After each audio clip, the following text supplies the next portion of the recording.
Hallelujah. യേശുക്രിസ്തു ഇപ്രകാരം പറഞ്ഞു, go preach teach make disciples. പോകുക, പ്രസംഗിക്കുക, പഠിപ്പിക്കുക, ശിഷ്യന്മാരെ ഉണ്ടാക്കുക. കൺവേർഷനെ അല്ല, ശിഷ്യന്മാരെ ഉണ്ടാക്കുക.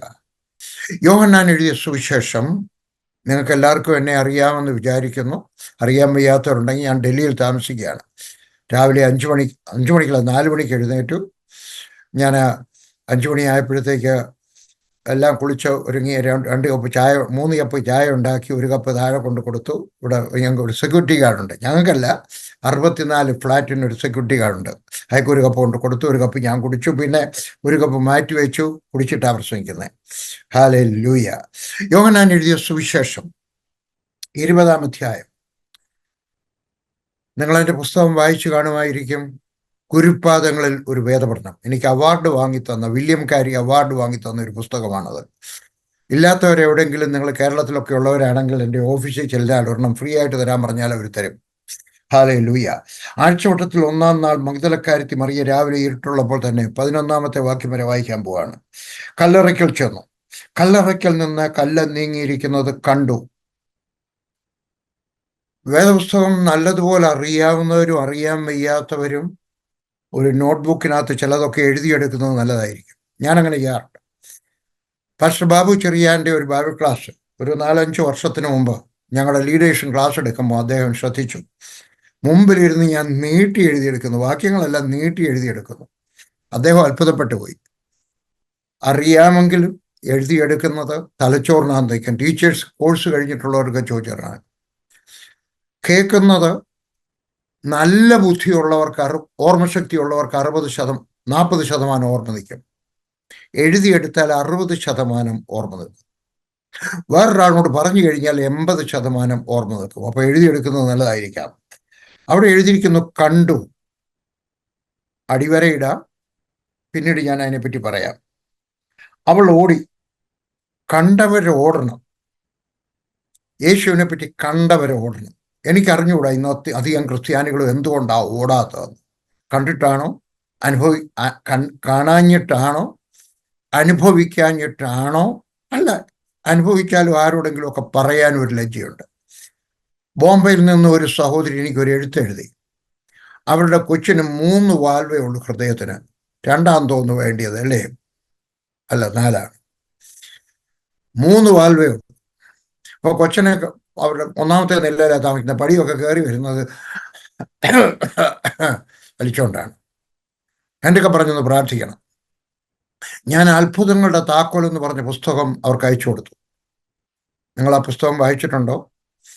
80 ലക്ഷം കോപ്പി വിറ്റഴിഞ്ഞ പുസ്തകമാണ്. അച്ചടിച്ചതിൻ്റെ പ്രൂഫ് എൻ്റെ ഉണ്ടായിരുന്നെങ്കിൽ ഗിന്നസ് ബുക്കിനകത്ത് പേര് കയറുമായിരുന്നു. ആദ്യത്തെ ക്രിസ്തീയ പുസ്തകം 80 ലക്ഷം കോപ്പി അച്ചടിച്ച്.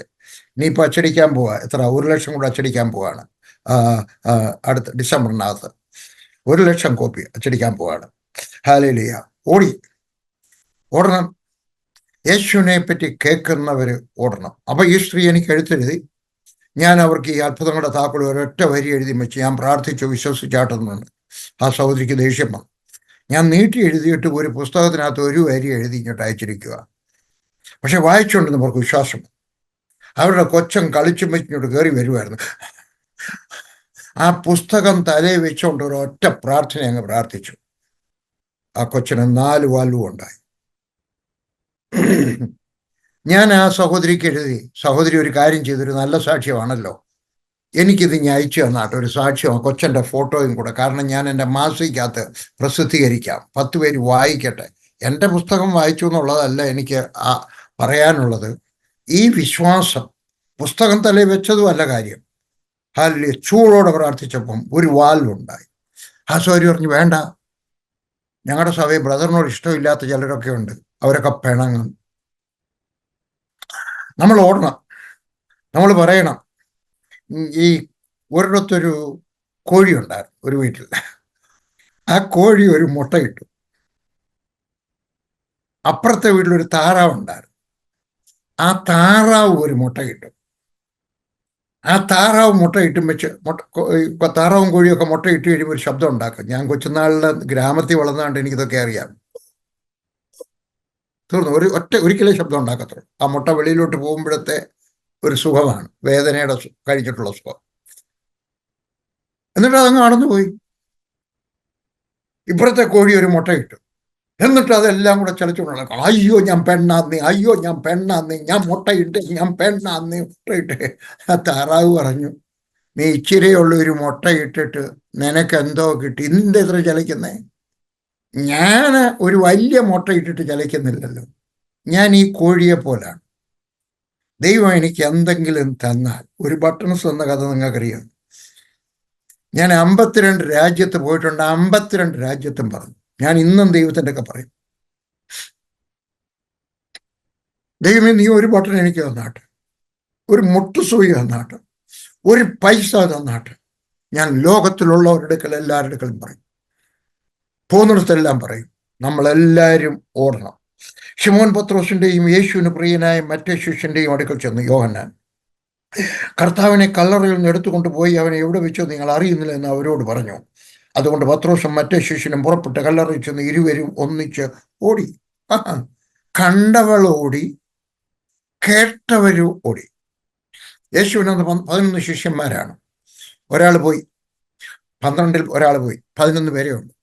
ഈ 11 പേരിൽ 2 പേരേ ഓടിയുള്ളൂ. ബാക്കിയുള്ളവരെന്താ ഓടാഞ്ഞ്? അവർ ഒന്നിച്ച് കിടന്നുറങ്ങുമായിരിക്കണം, പേടിച്ച് കഥ കടച്ചിട്ട്. എന്താ ഓടാഞ്ഞ്? ഇനിയും പറയുന്നത്, ആരാണ് ഈ സ്ത്രീ പോയത്? മതലക്കാരത്തി പറയാം. ആരും പോകാൻ, യേശുക്രിസ്തു ക്രൂശിൽ മരിച്ചത് ചിലർ പറയുന്ന വെള്ളിയാഴ്ചയാണ്. വേദപണ്ഡിതന്മാര്, പുതിയ വേദപണ്ഡിതന്മാർ, കുറച്ചുകൂടെ റിസർച്ച് ചെയ്തിട്ട് പഠിക്കുന്ന വേദപണ്ഡിതന്മാർ പറയുന്നു അല്ല, വ്യാഴാഴ്ച ആയിരിക്കണം, വെള്ളിയാഴ്ച ആയിരിക്കത്തില്ല.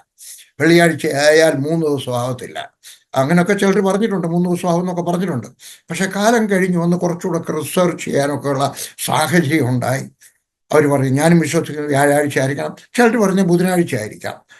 ആയിരിക്കാം, പക്ഷെ വ്യാഴാഴ്ച എന്നുള്ള അഭിപ്രായത്തിലാണ് ഞാൻ. പക്ഷെ ഉയർത്തെഴുന്നേറ്റത് എന്നാണ് നമുക്ക് നല്ല ഉറപ്പാണ്. ശനിയാഴ്ച രാത്രി, യഹൂദന്റെ ശനിയാഴ്ച രാത്രി, ഞായറാഴ്ച രാവിലെ. വേറെ ആരും പോയില്ല. പത്രോസ് പോയില്ല, യോഹന്നാൻ പോയില്ല, വേറെ ആരും പോയില്ല. ഇവിടെ ഒരു സ്ത്രീ, വേറെ അടുത്ത് പറഞ്ഞിട്ടുണ്ട് 2 സ്ത്രീകളോടുണ്ടെന്ന്, 3 സ്ത്രീകൾ പോയി.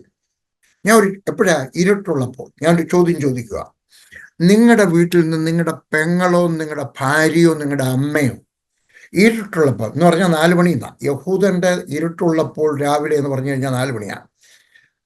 ഉദയനക്ഷത്രം ഉദിക്കുന്ന സമയത്ത്, പെരുമീൻ ഉദിക്കുന്ന സമയത്ത്, ഇന്നത്തെ പിള്ളേർക്ക് ഈ പെരുമീൻ എന്ന് പറഞ്ഞാൽ ഒന്നും അറിയത്തില്ല. അത് ഉദിക്കുന്ന സമയത്ത് ഈ സ്ത്രീകൾ പോയി. ഇന്നത്തെ ആരെങ്കിലും അതിന് കറിയാത്ത എവിടെ പോകാൻ? രാവിലെ ഈ വെളുപ്പാത്തിയിട്ടുള്ളപ്പോൾ ഞങ്ങൾ യേശുവിൻ്റെ കല്ലറെടുക്കാൻ പോവാണ്. എൻ്റെ കയ്യിൽ 7 പോയിന്റ് ഉണ്ട് പറയാനായിട്ട്. 5ഉം 2ഉം 7 പോയിന്റ് ഉണ്ട് പറയാൻ. പോകരുതെന്ന് പറയാൻ 7 പോയിന്റ് വേഗത്തിൽ പറഞ്ഞു പോവാം. എടി, അത് കല്ലറയാ. ശവക്കോട്ടയിൽ ആരെങ്കിലും പോകും? പകല് പോകാൻ പേടിയാ, പിന്നെ അല്ലയോ രാത്രിയിലത്തെ കാര്യം. എനിക്കും രാത്രി 4 മണിക്ക് പോകാൻ പറഞ്ഞാൽ എനിക്കും പേടിയില്ല. പക്ഷെ മനസ്സിനകത്തൊരു അങ്കലാപ്പുണ്ടുള്ളത് സത്യം പറയാം. പിശാചിനെ പേടിയില്ലാത്ത മനുഷ്യനാണെങ്കിലും ഉറപ്പില്ല എനിക്ക്. പകൽ പോകാം. ഞാൻ പകൽ ഒറ്റയ്ക്ക് ശവക്കൊള്ളിലൊക്കെ തുറക്കം നടന്നിട്ടുണ്ട്, പലയിടത്തും, പല രാജ്യത്തും. വേറെ പർപ്പസ് ആരാധിക്കാനൊന്നും പോയതല്ല കേട്ടോ, ആരും തെറ്റിദ്ധരിക്കരുത്. എൻ്റെ അമ്മയുടെ ശവക്കോട്ടയിലും അല്ല പോയത്, അപ്പനെ ശവക്കോട്ടത്തിലുള്ള പോയത്. കുഴിച്ചിട്ടതിന് ശേഷം ഞാൻ ഇതുവരെ അങ്ങോട്ട് പോയിട്ടില്ല. പക്ഷെ വേറെ തക്കത്തിലൊക്കെ നടന്നിട്ടുണ്ട്. അമേരിക്കയിലെ, കാനഡയിൽ ഇതൊക്കെ നടക്കുന്നതൊക്കെ കാണുന്ന രസം. അവിടുത്തെ വായിച്ചു പോകാനൊക്കെ രസമാണ്. ഡൽഹിയിലെ മിഷണറിമാരുടെയൊക്കെ വായിക്കാനായിട്ട്. രാത്രിയിൽ പോകരുത്. 2, അവിടെ എല്ലാം പട്ടാളക്കാരാണ്, പോകരുത്. പട്ടാളക്കാരുള്ളിടത്ത് പകൽ പോലും പോകാൻ സ്ത്രീകൾക്ക് ഭയമായിരിക്കും. രാത്രി പോകാൻ പാടില്ല. 3 ആളുകളെ തല്ലിക്കൊല്ലുന്ന സ്ഥലമാണ്, അവിടെ പോകാൻ പാടില്ല. പിന്നെ അങ്ങ് ദൂരെയാണ്, 5 കിലോമീറ്റർ നടക്കണം, കുറഞ്ഞ 5 കിലോമീറ്റർ. അത്രയും ദൂരമൊക്കെ. എൻ്റെ 7 പോയിന്റ് പോകരുതെന്ന് പറയാൻ. അവിടെ നിങ്ങൾ പോകും. എന്താ പോകാൻ കാര്യം? ഞങ്ങൾക്ക് അവനോട് സ്നേഹമുണ്ട്. ഇനിയും പറയുന്നത് എഴുതിയെടുക്കാം. നിങ്ങൾക്ക് കർത്താവിനോട് സ്നേഹമുണ്ടെങ്കിൽ ബാക്കി ആരും ചെയ്യാത്തത് നിങ്ങൾ ചെയ്യും. ബാക്കി എല്ലാവരും ദശാംശം കണക്ക് നോക്കി കൊടുക്കുന്നില്ലായിരിക്കും. നിങ്ങളുടെ അപ്പൻ കൊടുക്കുന്നില്ലായിരിക്കും, അമ്മ കൊടുക്കുന്നില്ലായിരിക്കും, മൂത്ത ചേട്ടൻ കൊടുക്കുന്നില്ലായിരിക്കും, സഹോദരി ഏതിന് നീ കൊടുക്കും. വേറെ ആരോടും യേശുവിനെ പറ്റി പറയുന്നില്ലായിരിക്കും, പക്ഷെ നീ പറയും. വേറെ ആരും ഉപവസിക്കുന്നില്ലായിരിക്കും, നീ ഉപവസിക്കും. വേറെ ആയിരിക്കും വേദപുസ്തകം കാര്യമായിട്ട് എന്നും വായിക്കുന്നില്ലായിരിക്കും, പക്ഷെ നിങ്ങൾ വായിക്കും കടമയായിട്ടല്ല. അപ്പോൾ ഓടി. ഇവിടെ 2 ശിഷ്യന്മാർ സ്ത്രീകൾ ഓടി, സ്നേഹിച്ച സ്ത്രീകൾ ഓടി. പത്രോസും യോഹന്നാനും ആരാണ്? യേശുവിനെ സ്നേഹിച്ചിരുന്നത്. പത്രോസ് യേശുവിനെ സ്നേഹിച്ചു, യേശു യോഹന്നാനെ സ്നേഹിച്ചു. Those who are connected with Jesus with love, they will run. യേശുവോട് സ്നേഹം ഉണ്ടെങ്കിൽ ഓടും. ഇതുവരെ ഓടിയിട്ടില്ലെങ്കിൽ ഓടുമെന്ന് തീരുമാനിക്കണം. ഹല്ലേലൂയ. ഞാൻ പറഞ്ഞ മുണ്ടുമൊക്കെ മടക്കി കൊടുത്ത് ഓടണമെന്നുള്ളതല്ല, ഒരു ഓട്ടം. ആരാധനയ്ക്ക് പോകാൻ ഒരു ഓട്ടം, അല്ലേ? ദശാംശം കൊടുക്കാൻ ഒരു ഓട്ടം, ദൈവവേലയ്ക്ക് സഹായിക്കാൻ ഒരു ഓട്ടം, ആരോടെങ്കിലും യേശുവിനെ പറ്റി പറയാൻ ഒരു ഓട്ടം, പ്രാർത്ഥിക്കാൻ ഒരു ഓട്ടം, വേദപുസ്തകം വായിക്കാൻ ഒരു ഓട്ടം, നല്ലൊരു പുസ്തകം വാങ്ങിച്ച് വായിക്കാൻ ഒരു ഓട്ടം.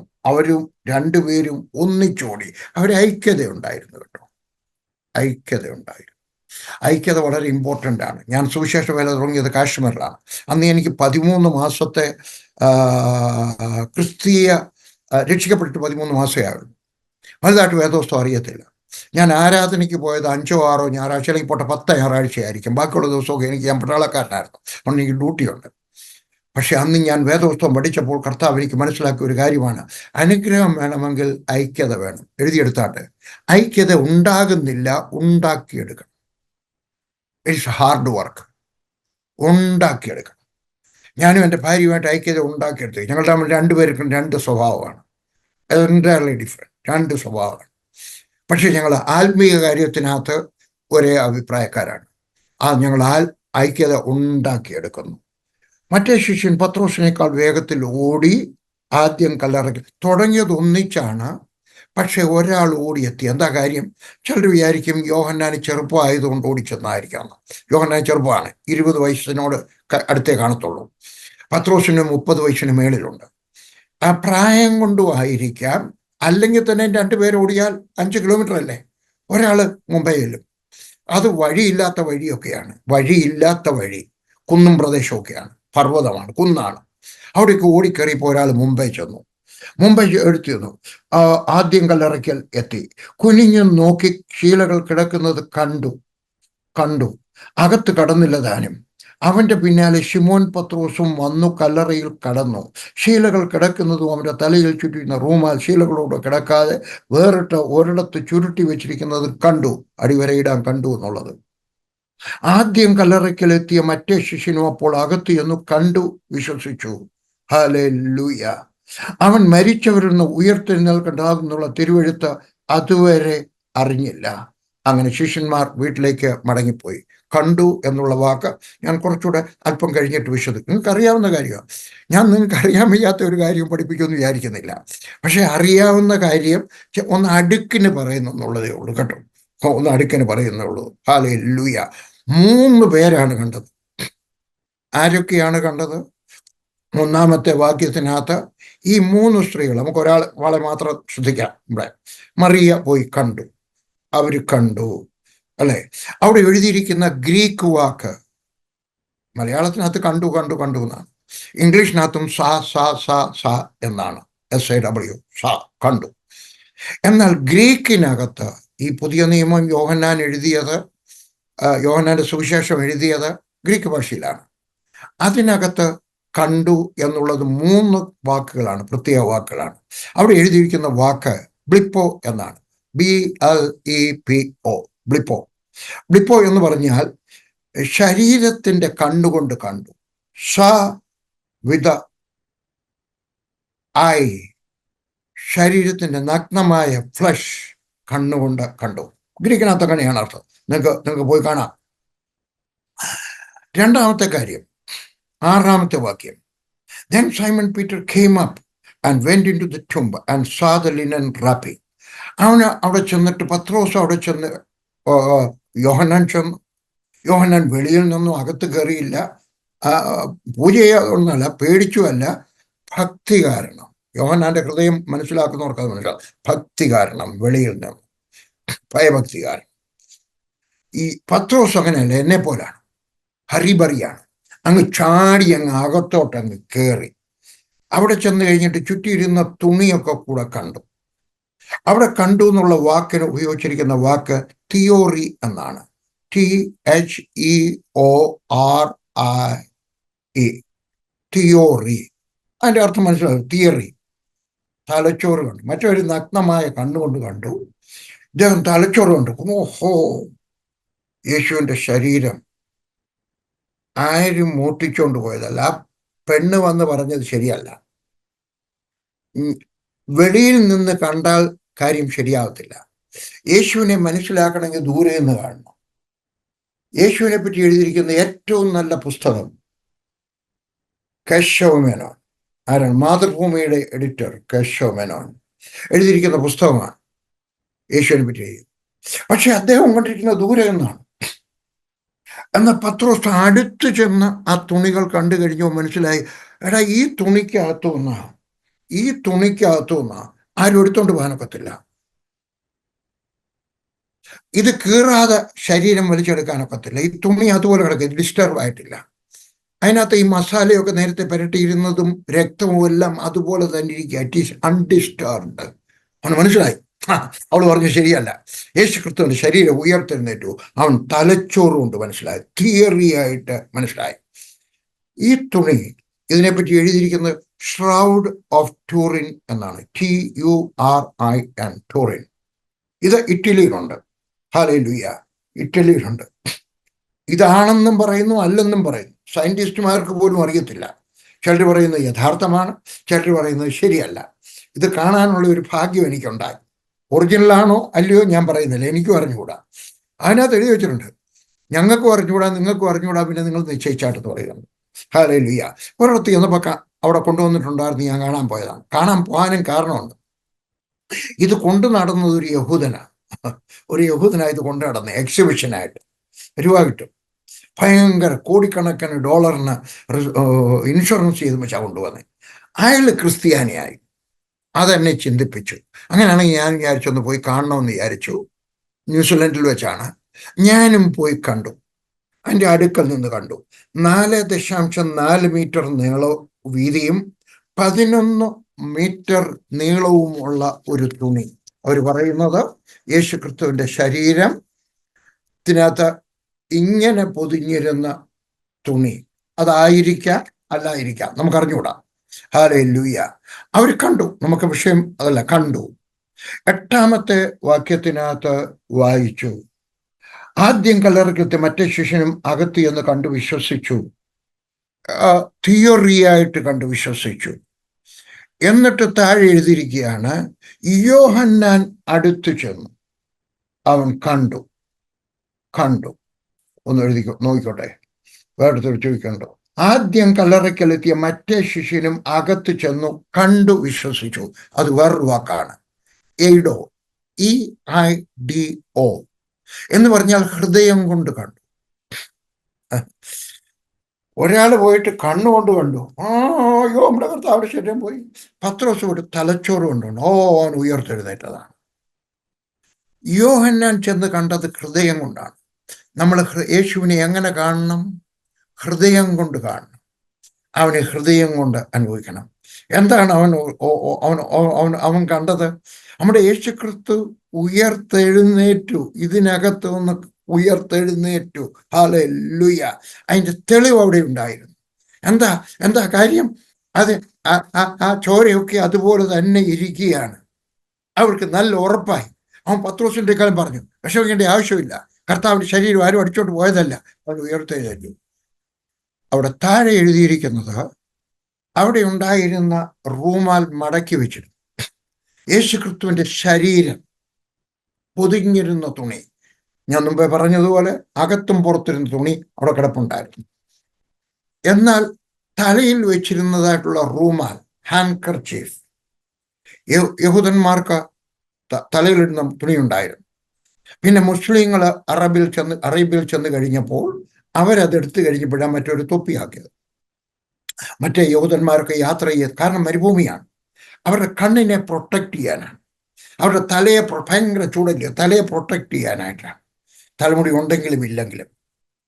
വേറൊരു ഉപയോഗം കൂടെ ഉണ്ട്. അവിടെ പൊടിമണ്ണുണ്ട്. ഗൾഫിലുള്ളവരുടെയൊക്കെ ചോദിച്ചാൽ അറിയാം, നിങ്ങളൊക്കെ ഗൾഫിൽ പോയിട്ടുള്ളവരായിരിക്കാം. അവിടെ പോയി കഴിയുന്ന പൊടിമണ്ണുണ്ട്. ഞാൻ 2 പ്രാവശ്യം കണ്ടിട്ടുണ്ട് പൊടിമണ്ണ്. അത് പോയി കഴിഞ്ഞാൽ പിന്നെ 2 ദിവസം കഴിഞ്ഞ് താഴത്തോളൂ. അങ്ങനെയുള്ള പൊടിമണ്ണ് വന്ന് കഴിയുമ്പോൾ നടക്കുന്നവരുടെ എല്ലാം കണ്ണിനകത്ത് വീഴും. ഇന്ന് കഥമൊക്കെ അടച്ചിടാം. അന്ന് കൂടാരങ്ങളിൽ താമസിക്കുന്നവരൊക്കെയാണ്. അവരുടെയൊക്കെ കണ്ണിനകത്ത് കയറിക്കുമ്പോഴത്തേക്ക് കണ്ണിനകത്തൂടെ കണ്ണുനീരൊഴുകും. ആ സമയത്ത് ഹാൻകർച്ചീഫ് എടുത്തിട്ട്, തലയിലിട്ടിരിക്കുന്ന തുണി എടുത്തിട്ട് കണ്ണുനീർ തുടയ്ക്കും. യേശുക്രിസ്തു ആദ്യത്തെ തുണി തൊട്ടിട്ടില്ല. യേശുവിൻ്റെ ശരീരം റാപ്പിംഗ് തൊട്ടിട്ടില്ല. എന്നാൽ ഹാൻകർച്ചീഫ് മടക്കി വെച്ചു. ആര് മടക്കി വെച്ചു? കർത്താവായിരിക്കണം. എന്താ മടക്കി വെച്ചത്? യേശുവിനറിയാമായിരുന്നു. മൂന്നാമത്തെ ദിവസം ഞായറാഴ്ച രാവിലെ, അവരുടെ ശനിയാഴ്ച വെളുപ്പിനെ, അവർ ഞായറാഴ്ച മൂന്നാമത്തെ ദിവസം എൻ്റെ 3 സ്ത്രീകൾ വരും. അവർ ചെന്ന് പറഞ്ഞു കഴിയുമ്പോഴത്തേക്ക് 2 ശിഷ്യന്മാർ വരും. അതിനകത്ത് അവർ കാണുന്നില്ല, ഒരുത്തൻ ഹൃദയം കൊണ്ട് കാണും, അവൻ ഇത് എഴുതി വെക്കും. എന്താ ഹൃദയം കൊണ്ട് കാണണം? നാമും യേശുവിനെ ഹൃദയം കൊണ്ട് കാണണം. എന്താണ് കാണുന്നത്? പത്രോസ് കണ്ടതുപോലെയല്ല. യേശു ഉയർത്തുന്നു, അവനറിയായിരുന്നു. പക്ഷെ യോഹന്നാൻ കണ്ടു മറ്റവരാരും കണ്ടില്ല. ഹാൻകർച്ചീഫ് മടക്കി വെച്ചിരിക്കുന്നു. എന്താണ് അവിടുത്തെ സന്ദേശം? ഒരു സന്ദേശം യേശുക്രിസ്തു യോഹന്നാന് കൈമാറുന്നു. യോഹന്നാൻ മനസ്സിലായത് ദൈവദാസന്മാർ ഇന്ന് പ്രസംഗിക്കുന്നു, ഞാനും പ്രസംഗിക്കുന്നു. കർത്താവായ യേശുക്രിസ്തു നിന്റെ കണ്ണുനീർ തുടയ്ക്കുന്ന ഹാൻകർച്ചീഫ് മടക്കുന്നവനാണ്. എന്നെ കാണാനായിട്ട് പലരും വരും, പ്രാർത്ഥിക്കാനായിട്ട്. അവർ വന്നു കഴിയുമ്പോൾ ചില സ്ത്രീകൾ കരയാൻ തുടങ്ങും. അപ്പോൾ എൻ്റെ ഈ ടിഷ്യൂ പേപ്പറിൻ്റെ പാക്കറ്റുണ്ട്, അതെടുത്ത് അങ്ങോട്ട് വെച്ചു കൊടുക്കും. ഞാൻ കണ്ടുകൊണ്ട് അവർ 1, 2, 3, 4 ഒന്നിച്ചെടുത്ത് കണ്ണുനീർ തുടയ്ക്കുന്നത്. ചിലരുടെയൊക്കെ കണ്ണുനീര് ഞാൻ തുടയ്ക്കും, പ്രായമനുസരിച്ച്. കൊച്ചു പിള്ളേരാണെങ്കിൽ, വല്യമ്മച്ചിമാരാണെങ്കിൽ ഞാൻ കണ്ണുനീര് ചിലപ്പോൾ പ്രാർത്ഥിക്കുമ്പോൾ തുടയ്ക്കും. ഞാൻ തുടച്ചാൽ എളുപ്പം പിന്നെയും കണ്ണുനീർ ഒഴുകിപ്പോകും. എന്നാൽ എൻ്റെ യേശുക്രിസ്തു കണ്ണുനീർ തുടച്ചാൽ എന്നേക്കും തുടയ്ക്കപ്പെട്ടിരിക്കും. നിങ്ങളിൽ ആരെങ്കിലും കരയുന്നവരാണെങ്കിൽ എൻ്റെ യേശുവിൻ്റെ അടുക്കിലേക്ക് ചെല്ലുക. നിന്റെ കണ്ണുനീർ തുടയ്ക്കുന്ന ഹാൻകർച്ചീഫ് യേശുവിൻ്റെ കയ്യിൽ കൊടുക്കുക. അവൻ മടക്കി തന്നാൽ പിന്നെ നിനക്ക് കരയേണ്ടി വരത്തില്ല. 10ാമത്തെ വാക്യം വായിക്കട്ടെ. അങ്ങനെ ശിഷ്യന്മാർ വീട്ടിലേക്ക് മടങ്ങിപ്പോയി. എന്നെ ഏറ്റവും വേദനിപ്പിക്കുന്ന വാക്യമാണിത്. ദുഃഖസമ്പൂർണമായ വേദപുസ്തകത്തിലത്തെ വാക്യം ഞാൻ ഇതാണ് കാണുന്നത്. അവരുടെ പക്കൽ ഗുഡ് ന്യൂസ് ഉണ്ടായിരുന്നു, സുസമാചാരം ഉണ്ടായിരുന്നു, സുവാർത്ത ഉണ്ടായിരുന്നു. എന്താണ്? യേശുക്രിസ്തു ഉയർത്തെഴുന്നേറ്റു. പത്രോസും യോഹന്നാനും കണ്ടു. ആ തുണികളെ ചുറ്റും നടന്ന് കണ്ട് അവർ ഉറപ്പ് വരുത്തിയിട്ട് നൃത്തം ചെയ്തുകൊണ്ടായിരിക്കാം പോയത്. അവർ വീട്ടിലേക്ക് പോയി. എന്താ കാര്യം? ബ്രേക്ക്ഫാസ്റ്റ് കഴിക്കാൻ പോയി. എന്താ കാര്യം? ഉറങ്ങാൻ പോയി. എന്താ കാര്യം? യഹൂദന്മാരൊക്കെ ഉണരുന്നതിന് മുമ്പ് എനിക്കങ്ങ് വീട്ടിൽ പോകണമെന്നൊരാഗ്രഹം. എളുപ്പം തടി പേടിച്ചിട്ട് അവരെല്ലാവരും വീട്ടിലേക്ക് പോയി. നിങ്ങളതിനെ എന്തോ വിളിക്കും? ക്രൂരത? അടുത്ത വാക്യം വായിക്കുമ്പോൾ മനസ്സിലാകത്തുള്ളൂ. എന്നാൽ മറിയ കല്ലറയ്ക്കൽ പുറത്ത് കരഞ്ഞുകൊണ്ട് നിന്നു. കരയുന്നതിനിടയിൽ അവൾ കല്ലറയിൽ കുനിഞ്ഞു നോക്കുകയും. മറിയ, ഞാൻ ആ സ്ഥലത്ത് പല പ്രാവശ്യം പോയിട്ടുണ്ട്. എത്ര പ്രാവശ്യം പോയിട്ടുണ്ടെന്ന് എനിക്ക് അറിഞ്ഞുകൂടാ. 6 പ്രാവശ്യമാണെന്ന് തോന്നി ഞാൻ യെരുശലേമിൽ പോയിട്ടുള്ളത്. എന്നാൽ ഒരിക്കൽ തന്നെ ഞാൻ പോയിരിക്കുമ്പോൾ 2 or 3 പ്രാവശ്യം ഞാൻ അവിടെ പോയി വീണ്ടും അവിടെ പോയി നിന്ന് പ്രാർത്ഥിക്കാനാണ്. ആ സ്ഥലത്തിന് പ്രത്യേകത ഉണ്ടായിട്ടല്ല, എങ്കിലും നമ്മുടെ ഒരു സെൻറ്റിമെൻ്റൽ അറ്റാച്ച്മെൻ്റ് ഉള്ളതുകൊണ്ട് അവിടെ പോയി ഇന്ന് പ്രാർത്ഥിക്കാൻ ഒരു ആഗ്രഹം. അതുകൊണ്ട് ഞാൻ അവിടെ പോയി ഇന്ന് പ്രാർത്ഥിക്കാറ്. എത്ര പ്രാവശ്യം പോയിട്ട് എനിക്ക് അറിഞ്ഞുകൂടാ. ഞാൻ അവിടെ എന്നെ കൊണ്ടുപോകുന്ന ഗൈഡുമാരുടെയൊക്കെ ഞാൻ ചോദിക്കും, ശിഷ്യന്മാർ ഇതിലെ കൂടെ ഇറങ്ങിപ്പോയി, അവർ ക്രിസ്ത്യാനികളാണ്, ഇതിലെ കൂടെ അങ്ങ് ഇറങ്ങിപ്പോയി, മറിയ എവിടെ ആയിരിക്കും? മറിയ എവിടെ ആയിരിക്കും? എത്ര അടി ദൂരമുണ്ട്? കോഴിപ്പോയാൽ ഒരു 100 മീറ്റർ, 300 അടി ദൂരം. അവൾ കരഞ്ഞുകൊണ്ട് നിന്നിട്ട് ഈ ശിഷ്യന്മാർ അവിടെയൊക്കെ ചെന്ന് പറഞ്ഞില്ല, അമ്മാമ്മയെ കരയേണ്ട ആവശ്യമില്ല, മോളെ കരയേണ്ടിയാടി, പെണ്ണെ കരയേണ്ടാടി പെണ്ണെ, നമ്മളെ കർത്താവ് ഉയർത്തെഴുന്നേറ്റു. അവരുടെ പക്കൽ സുവാർത്ത ഉണ്ടായിരുന്നു. അവിടെ കണ്ണുനീര് തുടയ്ക്കാനുള്ള സുവാർത്ത അവരുടെ ഉണ്ടായിരുന്നു. അവർ പോയില്ല. നിങ്ങളതിനെ എന്ത് വിളിക്കും? ക്രൂരതയെന്ന് വിളിക്കും, സ്നേഹമില്ലായ്മ എന്ന് വിളിക്കും, കരുതലില്ലായ്മ എന്ന് വിളിക്കും, അല്ലേ? നമ്മളെല്ലാവരും അങ്ങനെ വിളിക്കും. പക്ഷെ നമ്മളോ ഈ ശിഷ്യന്മാർ പേടിച്ചാ പോയത്. അവർക്ക് പേടിയില്ലയോ? അവളല്ലേ ഒരു പെണ്ണ്, അവൾക്കല്ലയോ കുറച്ചുകൂടെ പേടി വരണ്ടേ? ഇന്നും കൂടുതൽ ധൈര്യശാലികൾ സ്ത്രീകളാണെന്ന് പറഞ്ഞാൽ നിങ്ങൾ എന്നോട് പിണങ്ങരുത്. പ്രാർത്ഥിക്കുന്നതിനകത്ത്, ദശാംശം കൊടുക്കുന്നതിനകത്ത്, സുവിശേഷം പറയുന്നതിനകത്ത് പുരുഷന്മാരെക്കാൾ കൂടുതൽ ധൈര്യശാലികൾ സ്ത്രീകളാണെന്ന് പറഞ്ഞാൽ നിങ്ങൾ എന്നോട് പിണങ്ങരുത്. പക്ഷെ നമ്മളും പോകണം, നമ്മളെല്ലാവരും പോകണം. ഈ ശിഷ്യന്മാർ ഭയപ്പെട്ടു പോയി. അപ്പോസ്തല പ്രവൃത്തി 1-ാം അധ്യായത്തിന്റെ 18-ാമത്തെ വാക്യം. 1-ാം അധ്യായത്തിന്റെ 8-ാമത്തെ വാക്യം. പരിശുദ്ധാത്മാവ് നിങ്ങളുടെ മേൽ വരുമ്പോൾ നിങ്ങൾ ശക്തി ലഭിച്ചിട്ട് യെരൂശലേമിലും യഹൂദയിലും എല്ലായിടത്തും ശവയിലും ഭൂമിയുടെ അറ്റത്തോളം എൻ്റെ സാക്ഷികളാകും എന്ന് പറഞ്ഞു. ഹല്ലേലൂയ. പോകാൻ പറഞ്ഞ അപ്പോസ്തല പ്രവൃത്തി 2-ാം അധ്യായത്തിന്റെ 4-ാമത്തെ വാക്യം. എല്ലാവരും പരിശുദ്ധാത്മാവ് നിറഞ്ഞവരായി ആത്മാവ് അവർക്ക് ഉച്ചരിപ്പാൻ നൽകിയതുപോലെ അന്യഭാഷകൾ സംസാരിച്ചു തുടങ്ങി. സ്തോത്രം. ഇന്ന് ഒത്തിരി പേര് ഞാൻ പോയിട്ടുള്ള ചില സഭകളിൽ കണ്ടിട്ടുണ്ട്, അല്ലേ, എഴുന്നേറ്റ് നിന്നിട്ട് തുള്ളി ചാടിക്കൊണ്ട് ഹല്ലേലൂയ നമ്മുടെ കർത്താവ് എവിടെ? സഭയ്ക്കകത്ത്. വെളിയിൽ പോയി പറയും, റോഡിൽ പോയി പറയും. എന്തുകൊണ്ട് പറയുന്നില്ല? 2:14 പരിശുദ്ധാത്മ സ്നാനം പ്രാപിച്ച പത്രോസ്. ഹല്ലേലൂയ. ഞാൻ അന്യഭാഷ പറയുന്നതിനെ പറ്റി അല്ല പറഞ്ഞു. എൻ്റെ വിചാരം ഞാൻ നിങ്ങളെക്കാളൊക്കെ കൂടുതൽ അന്യഭാഷ പറയുന്നതാണ്. അഹങ്കാരം കൊണ്ടല്ല, ഒരു ഒരു ഒരു ഒരു പ്രാഗൽഭ്യം കൊണ്ട് പറയുകയാണ്. ഞാൻ നടക്കുമ്പോൾ പറയും, ഇരിക്കുമ്പോൾ പറയും. എൻ്റെ ലിഫ്റ്റിനകത്ത് 15 പേരുണ്ടെങ്കിൽ ഞാൻ അതിനകത്ത് നിന്നുകൊണ്ട് അന്യഭാഷ പറയും. ഞാൻ രാവിലെ നടക്കാൻ പോകും, 2 കിലോമീറ്റർ നടക്കാൻ പോകും. ഒന്നുകിൽ ഞാൻ ഒരു സന്ദേശം കേൾക്കും. എൻ്റെ ഫോണിനകത്ത് 300 ചില്ലുവാനും സന്ദേശം സേവ് ചെയ്ത് വെച്ചിട്ടുണ്ട്. അത് ഞാൻ കൊണ്ട് കേൾക്കും. ഫോൺ പോക്കറ്റിനകത്ത് വെച്ചിട്ട് കേട്ടുകൊണ്ട് നടക്കും. അതൊക്കെ തീർന്നു കഴിയുമ്പോൾ ഞാൻ അന്യഭാഷ പറഞ്ഞു നടക്കും. ബാത്തിയിൽ ഇഷിക്കത്തെ കലാക്കത്തെ ഞാൻ അകത്തും പറയും പുറത്തും പറയും. പത്രോസ് കൊണ്ട് കെട്ടിയതാണ്. ഹല്ലേലൂയ. 23-ാമത്തെ വാക്യം ധൈര്യത്തോടെ പറഞ്ഞു, you have taken Jesus and by wicked hands have. ഞാൻ മലയാളത്തിൽ വായിക്കട്ടെ. ഹല്ലേലൂയ. 23-ാമത്തെ വാക്യം. നസ്രാനായ യേശുവിനെ ദൈവം തന്റെ സ്ഥിരനിർണത്താൽ മുന്നേറി നിങ്ങൾ അവനെ അധർമ്മികളുടെ കയ്യാൽ തറപ്പിച്ചു. ധൈര്യത്തോടെ തറപ്പിച്ചു പറയുന്നത്. ഹല്ലേലൂയ. ശൗലിനെ നോക്കിയാട്ടെ, പൗലോസിനെ നോക്കിയാട്ടെ.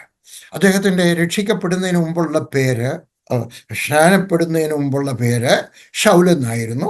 സ്നാനപ്പെട്ട് കഴിഞ്ഞും പൗലോസാണെന്ന് ചിലരൊക്കെ പറയുന്നത് കേട്ടിട്ടുണ്ട്. ശരിയല്ല. അന്നത്തെ ആളുകൾക്ക് പലർക്കും 2 പേരുണ്ടായിരുന്നു. ഒന്ന് അവരുടെ നാട്ടിലെ പേര്, ജൂയിഷ് നെയിം, യഹൂദന്മാരുടെ പേര്. 2 റോമൻകാരുടെ പേര്, റോമൻ പേരുടെ. അങ്ങനെ 2 പേരുണ്ടായിരുന്നു. അപ്പൊ അവരുടെ ജൂയിഷ് നെയിം ആയിരുന്നു ശൗൽ, റോമൻ നെയിം ആയിരുന്നു പൗലോസ്. അവനെന്തോ പറയുന്നേ? അവൻ രക്ഷിക്കപ്പെട്ടു. 3 ദിവസം വരെ ആഹാരമില്ലാതിരുന്നു. അപ്പോസ്തല പ്രവൃത്തി 9-ാം അധ്യായത്തിന്റെ 19-ാമത്തെ വാക്യം. When he had received meat, he was strengthened, rested a few days. Verse 20-ാമത്തെ വാക്യം. And straightway, പെട്ടെന്ന് അവൻ സുവിശേഷം പ്രസംഗിക്കാൻ തുടങ്ങി. He preached Christ in the synagogue that he is the Son of God. നമ്മളെല്ലാവരും സുവിശേഷം, ഞാൻ ആത്മാർത്ഥമായിട്ട് വിശ്വസിക്കുകയാണ്, നമ്മളെല്ലാവരും സുവിശേഷം പ്രസംഗിച്ചാലും ഇന്ത്യയുടെ ചരിത്രം ഇങ്ങനെ ആയിരിക്കത്തില്ലായിരുന്നു. ഹല്ലേലൂയ. നമ്മൾ യേശുവിനെ പറ്റി പറയുന്നുണ്ടോ? നമ്മുടെ ജോലി സ്ഥലത്ത് പറയുന്നുണ്ടോ? എനിക്കറിയാം ഇന്ന് പഴയതുപോലുള്ള സാഹചര്യം ഇല്ലെന്ന്. ഉണ്ടായിരുന്ന കാലത്ത് നമ്മുടെ അപ്പച്ചന്മാർ പറഞ്ഞില്ല. ഉണ്ടായിരുന്ന കാലത്ത് 100 വർഷം മുമ്പ് നമ്മൾ വടക്കേ ഇന്ത്യ മുഴുവൻ കയറി ഇറങ്ങി നടന്നില്ല. ഞാൻ പിന്നീട് പറയാം. ഹല്ലേലൂയ. എന്തുകൊണ്ട് നാം പറയുന്നില്ല? ഇന്ന് നമുക്ക് പറയാനുള്ളൊരു സാഹചര്യം ഉണ്ടാക്കാം. ഒരാൾ ദുഃഖിച്ചിരിക്കുകയാണെങ്കിൽ ചോദിക്കാം, എന്താ ദുഃഖിച്ചിരിക്കുന്ന വിഷമങ്ങൾ? ഞാൻ യേശുവിനോട് പ്രാർത്ഥിക്കുന്ന ആളാണ്, എന്തെങ്കിലും കാര്യം ഉണ്ടെങ്കിൽ പറയണം, ഞാൻ പ്രാർത്ഥിക്കാം. അവരിങ്ങോട്ട് പറഞ്ഞ് പ്രാർത്ഥിക്കാമല്ലോ, അവസരം ഉണ്ടാക്കി പറയാം, പ്രാർത്ഥിക്കാം. Hallelujah, hallelujah. എന്താ കാര്യം? എനിക്ക് 80 വയസ്സായപ്പം, ഇപ്പൊ 49 ആയുള്ളൂ കേട്ടോ, 49 കഴിഞ്ഞതേ ഉള്ളൂ. 80 വയസ്സായി കഴിഞ്ഞപ്പോൾ ഞാൻ ആലോചിച്ചു, എനിക്ക് 80 വയസ്സായി, സുവിശേഷ വേലയ്ക്ക് ഇറങ്ങിയിട്ട് 50 വർഷമായി. 80 + 50 = 130. ഞാൻ വിചാരിച്ചു കേരളത്തിന്റെ തെക്കേ അറ്റം മുതൽ, അല്ല കന്യാകുമാരി മുതൽ, കന്യാകുമാരി നമ്മുടെ ആയിരുന്നു കേട്ടോ, ഗവൺമെന്റ് ഓഫ് ഇന്ത്യ വെട്ടിക്കളഞ്ഞ് മദ്രാസ് തമിഴ്നാടിന് കൊടുത്താണ്. പോട്ടെ, നമുക്ക് ഇച്ചിരി വേറെ എങ്ങാണ്ട് കിട്ടിയിട്ടുണ്ട്, നല്ലത് അവർക്ക് കൊടുത്ത് നമുക്ക് ഇച്ചിരി പന്നഭൂമിയൊക്കെ കിട്ടിയിട്ടുണ്ട്, അതിനെ നല്ലതാക്കിക്കൊണ്ടിരിക്കുകയാണ്. ഞാൻ വിചാരിച്ചു കന്യാകുമാരി മുതൽ കാസർഗോഡ് വരെ സുവിശേഷം പ്രസംഗിക്കണം, കർണാടകത്തിന്റെ ബോർഡർ വരെ പ്രസംഗിക്കണം. എനിക്ക് 80 വയസ്സുള്ളൂ. ഞാൻ യാത്ര ചെയ്തു. ഒരൊറ്റ ചർച്ചിൽ കയറിയില്ല, ഒരൊറ്റ ഹാളിൽ കയറിയില്ല. റോഡിൽ നിന്നുകൊണ്ട് 132 സ്ഥലത്തു നിന്നുകൊണ്ട് പ്രസംഗിച്ചു. എന്താ കാര്യം? ഒരാവേശം. ഞാൻ എന്നെ പുകഴ്ത്തി പറയല്ല കേട്ടോ. 80-ാമത്തെ വയസ്സിൽ എനിക്ക് ആഗ്രഹം ഉണ്ടായെങ്കിൽ, ആവേശം ഉണ്ടായെങ്കിൽ, എൻ്റെ പ്രിയപ്പെട്ട കൂടപ്പിറപ്പെ, നമുക്കെല്ലാവർക്കും ഒരാവേശം ഉണ്ടാകണം. തോമാസ് ലീഹ ഇന്ത്യയിൽ വന്നിട്ട് സുവിശേഷം പറയാൻ നമ്മളെ പഠിപ്പിച്ചിട്ട് പോയി. നമ്മളെല്ലാവരും സുവിശേഷം പറഞ്ഞിരുന്നെങ്കിൽ, നമ്മളെല്ലാവരും ദശാംശം കണക്ക് നോക്കി കൊടുത്തിരുന്നെങ്കിൽ, കൊടുക്കാത്തവരധികം പേര്, കണക്ക് നോക്കി കൊടുക്കാത്തവരധികം പേര്, ഭാരതം ദൈവശബ്ദം കേൾക്കുമായിരുന്നു. ഒരു ഉപദേശം തരട്ടെ, നിങ്ങളെല്ലാവരും ദശാംശം ഇഷ്ടമുള്ളിടത്ത് കൊടുക്കാതെ സ്വന്തം സഭയിൽ കൊടുക്കണമെന്ന് ചിലർ പറയും. ഞാൻ അതിനോട് യോജിക്കുന്നില്ല. പുതിയ നിയമത്തിൽ ഞാൻ അതിനൊരു വാക്യം കണ്ടിട്ടില്ല. സഭയെ കൊടുക്കരുതെന്ന് ഞാൻ പറഞ്ഞില്ല കേട്ടോ, പാസ്റ്റർമാർ വിടങ്ങരുത്. പുതിയ നിയമത്തിൽ ഞാൻ വാക്യം കാണുന്നില്ല. നിങ്ങൾക്ക് ഇഷ്ടമുള്ളത് കൊടുക്കാം, അത് നിങ്ങളുടെ ഇഷ്ടം. പക്ഷെ അത് കൂടാതെ 1% കൂടെ സുവിശേഷം കേട്ടിട്ടില്ലാത്തവരുടെ പ്രവർത്തിക്കുന്നവർ കൊടുത്താട്ടും എനിക്ക് തരണമെന്ന് ഞാൻ പറഞ്ഞില്ല, ഒരിക്കലും ഞാൻ പറഞ്ഞിട്ടില്ല. I don't take money, I receive money. I never try to raise money. ഹല്ലേലൂയ. ഇപ്പോൾ എനിക്കൊരാഗ്രഹം, ഈ മാസത്തിലുണ്ടായ ഒരാഗ്രഹമാണ്. ഈ മാസം അല്ല, കഴിഞ്ഞ മാസത്തിൽ ഞാൻ കന്യാകുമാരി മുതൽ കാശ്മീർ വരെ ഒരു മിനി ബസ്സിനകത്ത് യാത്ര ചെയ്യാൻ പോവാം. 50 ലക്ഷം രൂപയുടെ ബഡ്ജറ്റ് ഉണ്ടാക്കി കഴിഞ്ഞു. ഒരു വാൻ വാങ്ങിക്കണം, 23 ലക്ഷം രൂപ. 1 ലക്ഷം പുസ്തകം, 1,45,000 പുസ്തകം അടിക്കണം. എൻ്റെ അത്ഭുതങ്ങളുടെ താക്കോൽ നിങ്ങൾക്ക് സമാധാനം എന്നുള്ളത്. എന്നിട്ട് ഞങ്ങൾ 7 പേര് പ്രാർത്ഥിച്ചുകൊണ്ട് നടക്കും. ഓരോ 50 കിലോമീറ്റർ യാത്ര ചെയ്ത് കഴിയുമ്പോൾ ഒരു ബസ് സ്റ്റാൻഡിൽ എവിടെയെങ്കിലും നിൽക്കും. ഞങ്ങൾ സുവിശേഷം പ്രസംഗിക്കും. ഞാൻ എഴുതിയിട്ടുള്ള ഈ പുസ്തകം വിതരണം ചെയ്യും. 1,45,000 കോപ്പി പുസ്തകം, അതാത് ഭാഷകളിൽ. കാരണം അത് അവരുടെ ഒരു സുവിശേഷകനായിട്ട് അവരുടെ വീട്ടിൽ കിടക്കണം. ട്രാക്ട് കൊടുത്താൽ അവരും കളയും. പുസ്തകം സൂക്ഷിച്ചു വെക്കും 95% ആളുകൾ. 50 ലക്ഷം രൂപ കിട്ടി ഉണ്ട് കേട്ടോ. നിങ്ങൾ വിഷമിക്കേണ്ട ആവശ്യമില്ല, രൂപ ഉണ്ട്. എവിടെയാണെന്നറിയാമോ? നിങ്ങളുടെ കയ്യിലാണ്. എൻ്റെ കയ്യിലോട്ട് മാറിയാൽ മതി. ചോദിക്കുന്നില്ല ഞാൻ. പക്ഷെ ആരെങ്കിലും ഒരു വണ്ടി വാങ്ങിക്കാൻ താല്പര്യമുണ്ടെങ്കിൽ, ആരെങ്കിലും ഈ 1,45,000 രൂപ പുസ്തകം അച്ചടിക്കാൻ ആഗ്രഹം ഉണ്ടെങ്കിൽ, ഞങ്ങളുടെ ഒരു ദിവസത്തെ ചെലവ്, ആ വണ്ടിക്കൂലി, 7 പേരുടെ താമസം, ഹോട്ടലിലെ താമസം, വീടുകളിൽ താമസിക്കാനൊക്കത്തില്ല. ഒരു കാരണമുണ്ട്, വിശദീകരിക്കുന്നില്ല. അപ്പോൾ എൻ്റെ ലക്ഷ്യം പണം ഉണ്ടാക്കിയല്ല. ഹല്ലേലൂയ. നമുക്കൊരു ആഗ്രഹം ഉണ്ടാകട്ടെ, കർത്താവിനെ പറ്റി പറയണം. ഇന്ത്യയിലെ സഭകൾക്കുണ്ടാകണം. ഞാൻ ചലഞ്ച് ചെയ്ത് പറയുകയാണ്, നമ്മുടെ കേരളത്തിലെ സഭകൾക്ക് എല്ലാവർക്കും, ഞങ്ങളുടെ 10 ഒരാൾ ഗ്രാജുവേഷനകത്ത് ഒരാളിനെങ്കിലും ഞങ്ങൾ വടക്കേ ഇന്ത്യയിൽ അയക്കുമെന്ന് തീരുമാനിച്ചിരുന്നെങ്കിൽ, ഓരോ ഗ്രാജുവേഷനും IPC അസംബ്ലീസ് ഓഫ് ഗോഡിൻ്റെ ഓരോ, കേരളത്തിൽ എത്ര ബൈബിൾ സ്കൂളെന്ന് അറിയാം? 300 ചിലവാനും ബൈബിൾ സ്കൂളുണ്ട്. ഒരാൾ കണക്കെടുത്തതാണ്. എല്ലാവരും ഓരോരുത്തരെങ്കിലും അയച്ചിരുന്നെങ്കിൽ ഭാരതം ദൈവശബ്ദം കേൾക്കുമായിരുന്നു. 1978 ഒരു ഒറീസക്കാരൻ എൻ്റെ കൂടെ പ്രവർത്തിക്കാനായിട്ട് വന്നു, സാഹു. 1979 ഞാൻ അദ്ദേഹത്തെ കുറച്ചുകൂടെ പരിശീലിപ്പിച്ച് ഒറീസയിലേക്ക് അയച്ചു. 1980 ഞാൻ പോയി. ഞാൻ അയക്കുക മാത്രമല്ല, ഞാൻ പോകുന്ന മനുഷ്യനാണ്. ഞാൻ പോയി കഴിഞ്ഞാൽ ഹോട്ടലിൽ താമസിക്കത്തില്ല. ഞാൻ ഹോട്ടലിൽ പോയി, റെസ്റ്റോറൻറ്റിൽ പോയി ആഹാരം കഴിക്കത്തില്ല. ഞാൻ അവരുടെ കൂടെ താമസിക്കും, അവരുടെ കൂടെ കിടന്നുറങ്ങും, അവരുടെ മുറിയിൽ കിടന്നുറങ്ങും. ഹല്ലേലൂയ. 1981 അടുത്ത വർഷം ഞാനും എൻ്റെ ഭാര്യയും 4 മക്കളുമായിട്ട്, 10 വയസ്സിന് താഴെയുള്ള 4 മക്കളുമായിട്ട് ഞാൻ പോയി. ഹല്ലേലൂയ. അതുകൊണ്ട് എന്ത് പറ്റിയെന്നറിയാം? ഇന്ന് 1200-ലധികം സഭകളുണ്ട് അവിടെ. ഞാൻ പറയുന്ന കണക്ക് സ്വർഗത്തിലും കണക്കായിരിക്കും കേട്ടോ. നമ്മൾ പോകണം. ഒരു ചെറുപ്പക്കാരനെ അയച്ചതാണ്. ഞാൻ കൂടെ പോയിട്ടാണ്. എൻ്റെ ഭാര്യയും മക്കളും പോയിട്ടാണ്. എൻ്റെ അവിടെ പോകാത്ത മക്കളാരുമില്ല. ഒറീസയിൽ പോയിട്ടില്ലാത്ത എൻ്റെ ഒരു ഒറ്റ മക്കളുമില്ല. ഹല്ലേലൂയ. പോണം. മർക്കോസിന്റെ സുവിശേഷം 16-ാം അധ്യായത്തിന്റെ 15-16 വാക്യങ്ങളിൽ യേശുക്രിസ്തു പറഞ്ഞതാണ്. തോമസ് ലീഹ ഇന്ത്യയിൽ വന്നപ്പോൾ മർക്കോസിന്റെ സുവിശേഷം മാത്രമേ ഉള്ളായിരുന്നു അദ്ദേഹത്തിന്റെ. വേറെ യാതൊന്നുമില്ല. പുതിയ നിയമത്തിന്റെ ഉപദേശം ഒന്നും തോമസിന്റെ ഇല്ലായിരുന്നു. അദ്ദേഹത്തിന് ഉണ്ടായിരുന്ന മർക്കോസിന്റെ സുവിശേഷം. അതുകൊണ്ട് വെട്ടും അദ്ദേഹം പോയത്. ഹല്ലേലൂയ.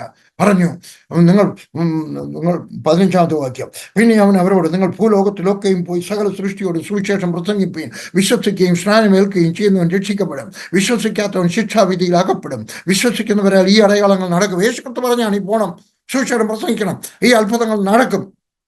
ഹല്ലേലൂയ. നിങ്ങൾ ചെയ്യണ്ട, നിങ്ങൾ നടക്കും. ഹല്ലേലൂയ. യേശുക്രിസ്തു പറഞ്ഞു. ഹല്ലേലൂയ. എന്നിട്ട് നമ്മൾ പോയോ?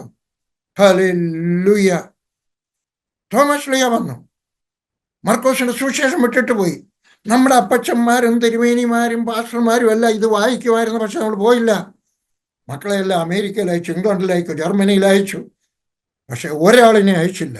ഇന്നെങ്ങനെ അയക്കുന്ന? 2ആവുമ്പോൾ നിർത്തും. ഞങ്ങൾ വേദോസം അനുസരിച്ച് ജീവിക്കുന്നവരാന്ന് പറയുന്നവരും 2ആവുമ്പോൾ നിർത്തും. എവിടെ വാക്യം എനിക്ക് അറിഞ്ഞുകൂടാ. അപ്പോൾ ദേഷ്യം വരുന്നത് എനിക്ക്. നിർത്തരുത്. 3 വേണം, എങ്കിലേ ഒരു കുഞ്ഞിനെ ദൈവവേലയ്ക്ക് കൊടുക്കാനൊക്കത്തുള്ളൂ. ഒരാണും പെണ്ണും ഉണ്ടെങ്കിൽ ഇതിനെ അയക്കും. ഒരു കുഞ്ഞൂടെ. എനിക്ക് 5 മക്കളുണ്ട്.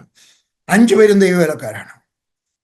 4 പേര് ഫുൾ ടൈം വേല ചെയ്യുന്നു. 2 പേര് ശമ്പളം വാങ്ങിച്ചുകൊണ്ട്, 2 പേര് ശമ്പളമില്ലാതെ. എൻ്റെ 5ാമത്തെ മകൻ ബാംഗ്ലൂരിൽ ജോലി ചെയ്യുന്നു. അവൻ്റെ ശമ്പളത്തിൻ്റെ ഒരു നല്ല ഭാഗം സുവിശേഷ വേലയ്ക്ക് വാരി വിതറുന്നു. അങ്ങനെയാണെങ്കിൽ എൻ്റെ 5 മക്കളും സുവിശേഷം. വേദന കൊണ്ട് പറയുകയാണ്, നമ്മൾ സുവിശേഷം പ്രസംഗിച്ചു, നമ്മുടെ അപ്പച്ചന്മാർ പോയില്ല. ഹല്ലേലൂയ, നമ്മൾ പോയില്ല. വില്യം കാരി 1793 നവംബർ മാസത്തിൽ കൽക്കട്ടയിൽ വന്നു. എന്തുകൊണ്ട് നാം പോയില്ല? അന്ന് മർത്തോമ സഭ ഉണ്ടായിരുന്നു, യാക്കോബ സഭ ഉണ്ടായിരുന്നു, നമ്മൾ പോയില്ല. കത്തോലിക്കാർ പോയി കേട്ടോ. ഹല്ലേലൂയ, അവർ പോയി, നമ്മൾ പോയില്ല. നമ്മുടെ മർത്തോമക്കാർ പോയില്ല, നമ്മുടെ യാക്കോബക്കാർ പോയില്ല. പെന്തിക്കോസുകാരുണ്ടപ്പോൾ അവരും പോയില്ല. ഹല്ലേലൂയ.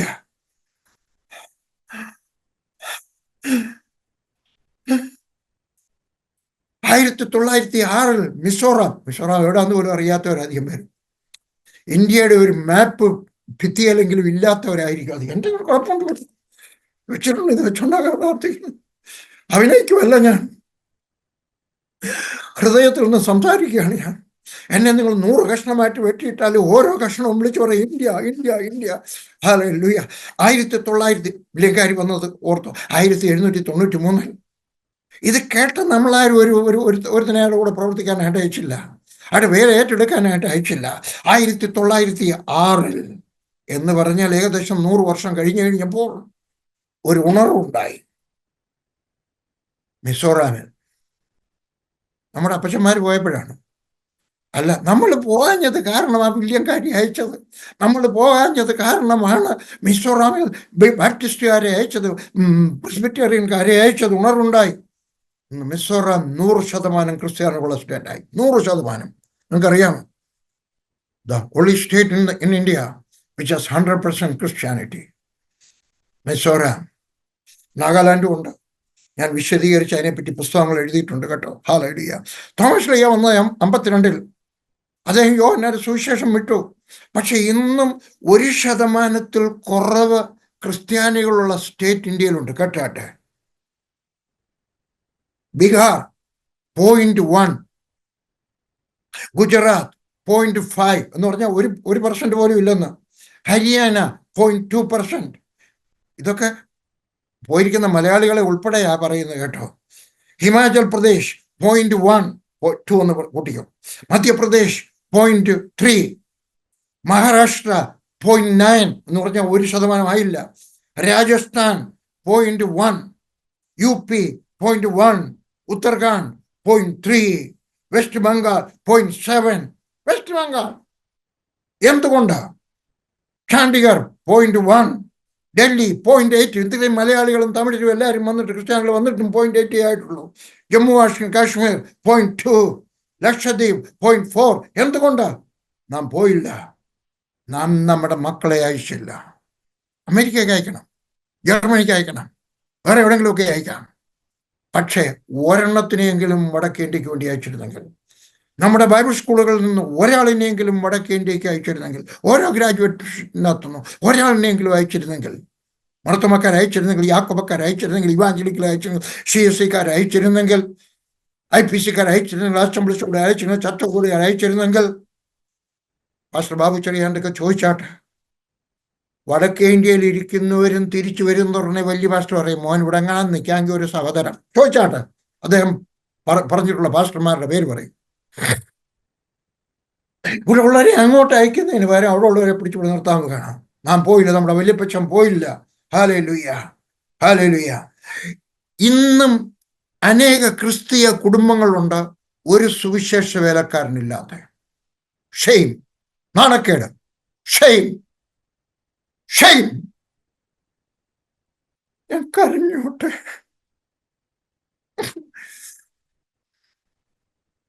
അറിഞ്ഞോട്ടെ. പഴയ കാലത്ത് എന്തെങ്കിലും ആളുകൾ ചോദിച്ചിട്ടുണ്ട്, കത്തോലിക്കരുടെ വീട്ടിൽ കല്യാണാലോചനയായിട്ട് ചെല്ലുമ്പോൾ, യാക്കോബക്കാരുടെ വീട്ടിൽ കല്യാണാലോചനയായിട്ട് ചെല്ലുമ്പോൾ, മർത്തോമക്കാരുടെ വീട്ടിൽ കല്യാണാലോചന, പിന്നെ ഇങ്ങോട്ടില്ല, താഴോട്ടില്ല കേട്ടോ, പെന്തിക്കോസിലൊന്നുമില്ല. അവർ ചോദിക്കുന്ന ഒരു ചോദ്യമുണ്ട്, നിങ്ങളുടെ കുടുംബത്തിൽ എത്ര അച്ഛന്മാരുണ്ട്, എത്ര കന്യാസ്ത്രീ? എന്തൊക്കെ ചോദിച്ചിട്ടുണ്ട്. ഞാൻ പട്ടാളത്തിലായിരിക്കുമ്പം എൻ്റെ കൂട്ടുകാരൊക്കെ ചെല്ലുന്ന സമയത്ത് അവർ ചോദിച്ചിട്ടുണ്ട്, നിങ്ങളുടെ കുടുംബത്തിൽ എത്ര അച്ഛന്മാരുണ്ട്? ഇന്ന് ചോദിക്കുന്ന എത്ര ഡോക്ടർമാരുണ്ട്, എത്ര എഞ്ചിനീയർമാരുണ്ട്, എത്ര IASകാരുണ്ട്, എത്ര പേര് അമേരിക്കയിലുണ്ട്? ഒരു കുഞ്ഞിനെയെങ്കിലും ഓരോ കുടുംബത്തിൽ നിന്നും ദൈവവേലക്കാർ പോയിരുന്നെങ്കിൽ കാനവച്ചൻ ഇങ്ങനെ പറഞ്ഞു. എനിക്ക് ബഹുമാനമുള്ള ഒരു ദൈവദാസനായിട്ടും ഞാൻ അദ്ദേഹത്തെ വീട്ടിൽ പോയി കണ്ടു. സുഖമില്ലെന്ന് അറിഞ്ഞുകൊണ്ട് ഞാൻ വീട്ടിൽ പോയി കണ്ടു. എനിക്ക് അങ്ങനെ ഒരു സോക്കേടുണ്ട്. ഇങ്ങോട്ട് വരാൻ വയ്യാത്തവരെയൊക്കെ അങ്ങോട്ട് പോയി കാണാൻ ശ്രമിക്കും. ഞാൻ അദ്ദേഹത്തെ പോയി കണ്ടു. അദ്ദേഹം പണ്ടൊരിക്കൽ എഴുതി, തോമാശ്ലീഹ ഇവിടെ വന്നും വെച്ച് നമ്മുടെ ഈ മർക്കോസിന്റെ സുവിശേഷം ഇട്ടിട്ട് പോയി. നമ്മൾ ഈ സുവിശേഷം യോഹന്നാൻ 3:16 ഒരാമയുടെ പുറത്ത് എഴുതി ഒട്ടിച്ച് കന്യാകുമാരിയിൽ നിന്ന് വിട്ടിരുന്നെങ്കിൽ അത് കാശ്മീരിലെ എത്രയോ പ്രാവശ്യം പോയിട്ട് വന്നേനെ. ഒരാമയുടെ സ്ഥാനത്ത് നമ്മൾ പോകണം. നമ്മുടെ മക്കളെ അയക്കണം. ആരെങ്കിലുമൊക്കെ പോകണം. ഹല്ലേലൂയ. ഒരു സുവിശേഷ വേലക്കാരൻ ഉണ്ടാകട്ടെ. അതില്ലാത്ത കുടുംബത്തിന് hi hi hi shame shame എന്ന് പറയുവാൻ തക്കവണ്ണം നമുക്ക് സാധിക്കണം. ഹല്ലേലൂയ. സഹോദരിമാരെ, എൻ്റെ ശബ്ദം കേട്ടാട്ട്, നിങ്ങൾ ഗർഭിണിയാകുമ്പോൾ, അതിൻ്റെ കാലം കഴിഞ്ഞെങ്കിൽ നിങ്ങളുടെ പെൺമക്കൾ ഗർഭിണിയാകുമ്പോൾ അവരോട് പറയണം, കർത്താവേ, ഇതൊരു ആൺകുഞ്ഞാണെങ്കിൽ നിന്റെ വേലയ്ക്ക് വിളിക്കണമേ. എൻ്റെ പപ്പായുടെ ഒരു കസിൻ ബ്രദർ ഉണ്ടായിരുന്നു, പുനലൂരിൽ ഉമ്മനച്ചൻ. പുനലൂരിൽ അന്ന് ഒരു മർത്തോമ പള്ളിയേ ഉള്ളൂ, ഒരു യാക്കോബ പള്ളിയേ ഉള്ളൂ. ഞങ്ങൾ പുനലൂർ കുറച്ച് 2-3 വർഷം താമസിച്ചാണ്. ഞങ്ങൾക്ക് അവിടെ പുരേടം ഉണ്ടായിരുന്നു. അച്ഛൻ്റെ മോൻ്റെ പേര് സാം എന്നായിരുന്നു, KO സാം. അദ്ദേഹം അച്ഛനായി. സാം മർത്തോമയിലെ അച്ഛനായി. അദ്ദേഹത്തിൻ്റെ കല്യാണത്തിന് ഞാൻ പോയിട്ടുണ്ടായിരുന്നു. അന്ന് എനിക്കൊരു 10 വയസ്സേ കാണത്തുള്ളൂ. അമ്മച്ചിയും പപ്പായും ഞാനും അവിടെ ചെന്ന് കഴിഞ്ഞമ്മച്ച പള്ളിയിൽ നിന്ന് കല്യാണം കഴിഞ്ഞമ്മച്ച അച്ഛൻ്റെ വീട്ടിൽ സദ്യ നടക്കുവാണ്. അച്ഛൻ എഴുന്നേറ്റ് എല്ലാവർക്കും നന്ദി പറഞ്ഞു, നിങ്ങളെല്ലാവരും വന്നവർക്ക് നന്ദി, കർത്താവിന് നന്ദി, നല്ല കാലാവസ്ഥ തന്നു. എന്നിട്ട് അച്ഛൻ പറഞ്ഞു, ഞാൻ എൻ്റെ വേദപുസ്തകത്തിലൊരു വാക്യം കണ്ടു, പഠിച്ചു. നിന്റെ ആദ്യത്തെ ആൺസന്താനത്തെ ദൈവവേലയ്ക്ക് കൊടുക്കണം. അതുകൊണ്ട് ഞാൻ എൻ്റെ മൂത്ത മകനെ ദൈവവേലയ്ക്ക് വേണ്ടി ഒരുക്കിയെടുത്തു, സെമിനാരിൽ അയച്ചു, പട്ടക്കാരനായി. ആ വാക്യം നിങ്ങൾ ആരെങ്കിലും കണ്ടിട്ടുണ്ടോ? നമ്മൾ വാക്യം എടുത്ത് ദശാംശം കൊടുക്കാനൊക്കെ എല്ലാം പഠിപ്പിക്കും. പക്ഷെ ഈ വാക്യം കൂടെ പഠിപ്പിക്കണം. എവിടെ എഴുതിക്കുന്നത്? പുറപ്പാട് പുസ്തകം 13-ാം അധ്യായം. ഞാൻ രക്ഷിക്കപ്പെട്ട് കഴിഞ്ഞപ്പോൾ ഓർമ്മ വന്നു. ഉമ്മനച്ചൻ പറഞ്ഞത് ഇത്രയും വർഷമൊന്നും ഓർമ്മയില്ലായിരുന്നു. 19 വർഷം ഓർമ്മയില്ലായിരുന്നു. കുഞ്ഞുണ്ടായി കഴിയുമ്പോൾ ഞാൻ വിചാരിച്ചു, എൻ്റെ കുഞ്ഞിനെ ലില്ലി ഗർഭിണിയായി കഴിഞ്ഞപ്പോൾ, ഞാൻ രക്ഷിക്കപ്പെട്ട് കഴിഞ്ഞപ്പോൾ ലില്ലിയുടെ വയറ്റിനകത്ത് കൈവച്ചുകൊണ്ട് ഞാൻ പറഞ്ഞു, കർത്താവ്, ഇതാണാണെങ്കിലും പെണ്ണാണെങ്കിലും ഇതിൻ്റെ വേലയ്ക്ക്. 2ാമത്തെ പ്രാവശ്യവും പ്രാർത്ഥിച്ചു. 3ാമത്തെ പ്രാവശ്യം ഗർഭിണിയായപ്പോഴും പ്രാർത്ഥിച്ചു. 4ാമത്തെ പ്രാവശ്യം ഗർഭിണിയായപ്പോഴും പ്രാർത്ഥിച്ചു. 5ാമത്തെ വർഷത്തിലും ഗർഭിണിയായപ്പോൾ പ്രാർത്ഥിച്ചു. ഇപ്പോഴും പ്രാർത്ഥിക്കുകയാണ് എൻ്റെ കൊച്ചുമക്കൾ ദൈവവേലക്കാരായി തീരട്ടെ. ഫുൾ ടൈം പാർട്ട് ടൈം അത് ദൈവം നിശ്ചയിക്കട്ടെ. ഏതിനെയാണ് വിളിക്കേണ്ടത്? പഴയ നിയമത്തിൽ 1ാമത്തെ മകൻ, പുതിയ നിയമത്തിനകത്ത് 1, 2, 3 എല്ലാം ശരിയാണ്. പഴയ നിയമത്തിനകത്ത് ആണ്, പുതിയ ആണും പെണ്ണും ഒരുവരാണ്. പ്രാർത്ഥിക്കണം, കർത്താവ്, എൻ്റെ ഒരു കുഞ്ഞിനെ ദൈവവേലയ്ക്ക് വേണ്ടി വിളിക്കണമേ. ഹല്ലേലൂയ. പോയിരിക്കുന്നവരെ സഹായിക്കണം. ഹല്ലേലൂയ. അതുകൊണ്ട് സഹോദരിമാരെ, നിങ്ങൾ ഗർഭിണിയാകുമ്പോൾ നിങ്ങളുടെ പെൺമക്കളൊക്കെ പറയണം, മരുമക്കളുടെ പറയണം, ഹല്ലേലൂയ. നിങ്ങളുടെ കുടുംബ പ്രാർത്ഥനയിൽ പ്രാർത്ഥിക്കണം, കർത്താവ്, എൻ്റെ കുടുംബത്തിൽ നിന്ന് ഒരാളിനെ വിളിക്കണം. ഇന്നാരെ വിളിക്കണം എന്ന് പറയരുത്. കാരണം അവർ പോയില്ലെങ്കിൽ അവർക്കൊരു കുറ്റബോധം കിടക്കും. എന്തെങ്കിലും ആക്സിഡൻറ്റ് ഉണ്ടാകുമ്പോൾ ആയിരിക്കും, എൻ്റെ അമ്മ എന്നെ നേർന്നതാ, പോയിട്ടില്ല. നമ്മുടെ വലിയമ്മച്ചിമാരൊക്കെ അങ്ങനെ അബദ്ധം കാണിക്കുമായിരുന്നു. പക്ഷെ നിങ്ങൾ മനസ്സിൽ വിചാരം ഉണ്ടെങ്കിലും, തോമസ് കുട്ടി അയക്കണമെന്ന് ആഗ്രഹം ഉണ്ടെങ്കിലും അത് പറയരുത്. പ്രാർത്ഥിക്കണം, കർത്താവ്, എൻ്റെ കുടുംബത്തിൽ നിന്ന് ഒരാളെങ്കിലും ഉണ്ടാകട്ടെ. നിങ്ങളുടെ എല്ലാവരുടെയും വീട്ടിനകത്ത് എൻ്റെ പിടിപ്പുണ്ട് കേട്ടോ, ഇന്ത്യയുടെ പടം തുണിക്കകത്ത് വലുതായിട്ട് പ്രിന്റ് ചെയ്ത് ഇരിപ്പുണ്ട് കേട്ടോ, 2 ചെറുതും വലുതും ഉണ്ട്. അതിട്ട് വെച്ച് ഞാനും എൻ്റെ ഭാര്യയും മക്കളും കൂടെ അതിൻ്റെ പുറത്തുകൂടെ നടക്കുമായിരുന്നു. അത് ക്ലെയിം ചെയ്തുകൊണ്ട് പ്രാർത്ഥിക്കുമായിരുന്നു. കാല് വയ്ക്കുന്ന ഓരോ ദേശവും എൻ്റേതാണ്. ബീഹാർ എൻ്റേതാണ്, വെസ്റ്റ് ബംഗാൾ എൻ്റേതാണ്, ഭൂട്ടാൻ എൻ്റേതാണ്, നേപ്പാൾ എൻ്റേതാണ്. ഞാൻ യാത്ര ചെയ്യാൻ പോവാണ് കേട്ടോ, കന്യാകുമാരി മുതൽ കാശ്മീർ വരെ. അത് കഴിഞ്ഞ് കഴിയുമ്പോൾ വർഷത്തിൻ്റെ അവസാനം ഞാൻ വീണ്ടും യാത്ര ചെയ്യും. എവിടെ നിന്ന്? രാജസ്ഥാൻ മുതൽ അരുണാചൽ പ്രദേശ് വരെ യാത്ര ചെയ്യും. കാല് വെച്ച് പ്രാർത്ഥിക്കും. ഹല്ലേലൂയ. ഒരു ഭാരം നമുക്കുണ്ടാകട്ടെ, നമ്മുടെ മക്കൾക്ക് ഭാരം ഉണ്ടാകട്ടെ. അതുകൊണ്ട് ഒരു ഇന്ത്യയുടെ പടം വെച്ചുകൊണ്ട് പ്രാർത്ഥിക്കണം. കുഞ്ഞുങ്ങൾക്ക് വേണ്ടി പ്രാർത്ഥിക്കണം, കർത്താവ്, എൻ്റെ ഒരു കുഞ്ഞിനെ ദൈവവേലയ്ക്ക് വേണ്ടി വിളിക്കണമേ. ഹല്ലേലൂയ. ഹൃദയം കൊണ്ട് ആത്മാക്കളെ പറ്റിയുള്ള ഒരു ഭാരം ഉണ്ടാകണം. നിങ്ങൾ എൻ്റെ ഒരു അനുഭവം കേട്ട് കാണും. എൻ്റെ ആളുകൾ ചോദിക്കും, വർഗീസേ, നീ എന്തോ ഈ വിശ്രമിക്കാതെ ഓടുന്നേ? എന്താ ഈ കാര്യം? എന്തുകൊണ്ട് വീട്ടിൽ വിശ്രമിക്കുന്നില്ല? ഒരു ദിവസം ഞാൻ ഞാൻ എളുപ്പം കരയുന്ന മനുഷ്യനാണ് കേട്ടോ. കർത്താവിനെ പറ്റി പറയുമ്പോൾ എന്നെ കാണുമ്പം പട്ടാളക്കാരൻ്റെ ശരീരമൊക്കെ ഉണ്ടെങ്കിലും കർത്താവിനെ പറ്റി പറയുമ്പോൾ, ആത്മാക്കളെ പറ്റി പറയുമ്പോൾ ഞാൻ കരഞ്ഞു പോകും.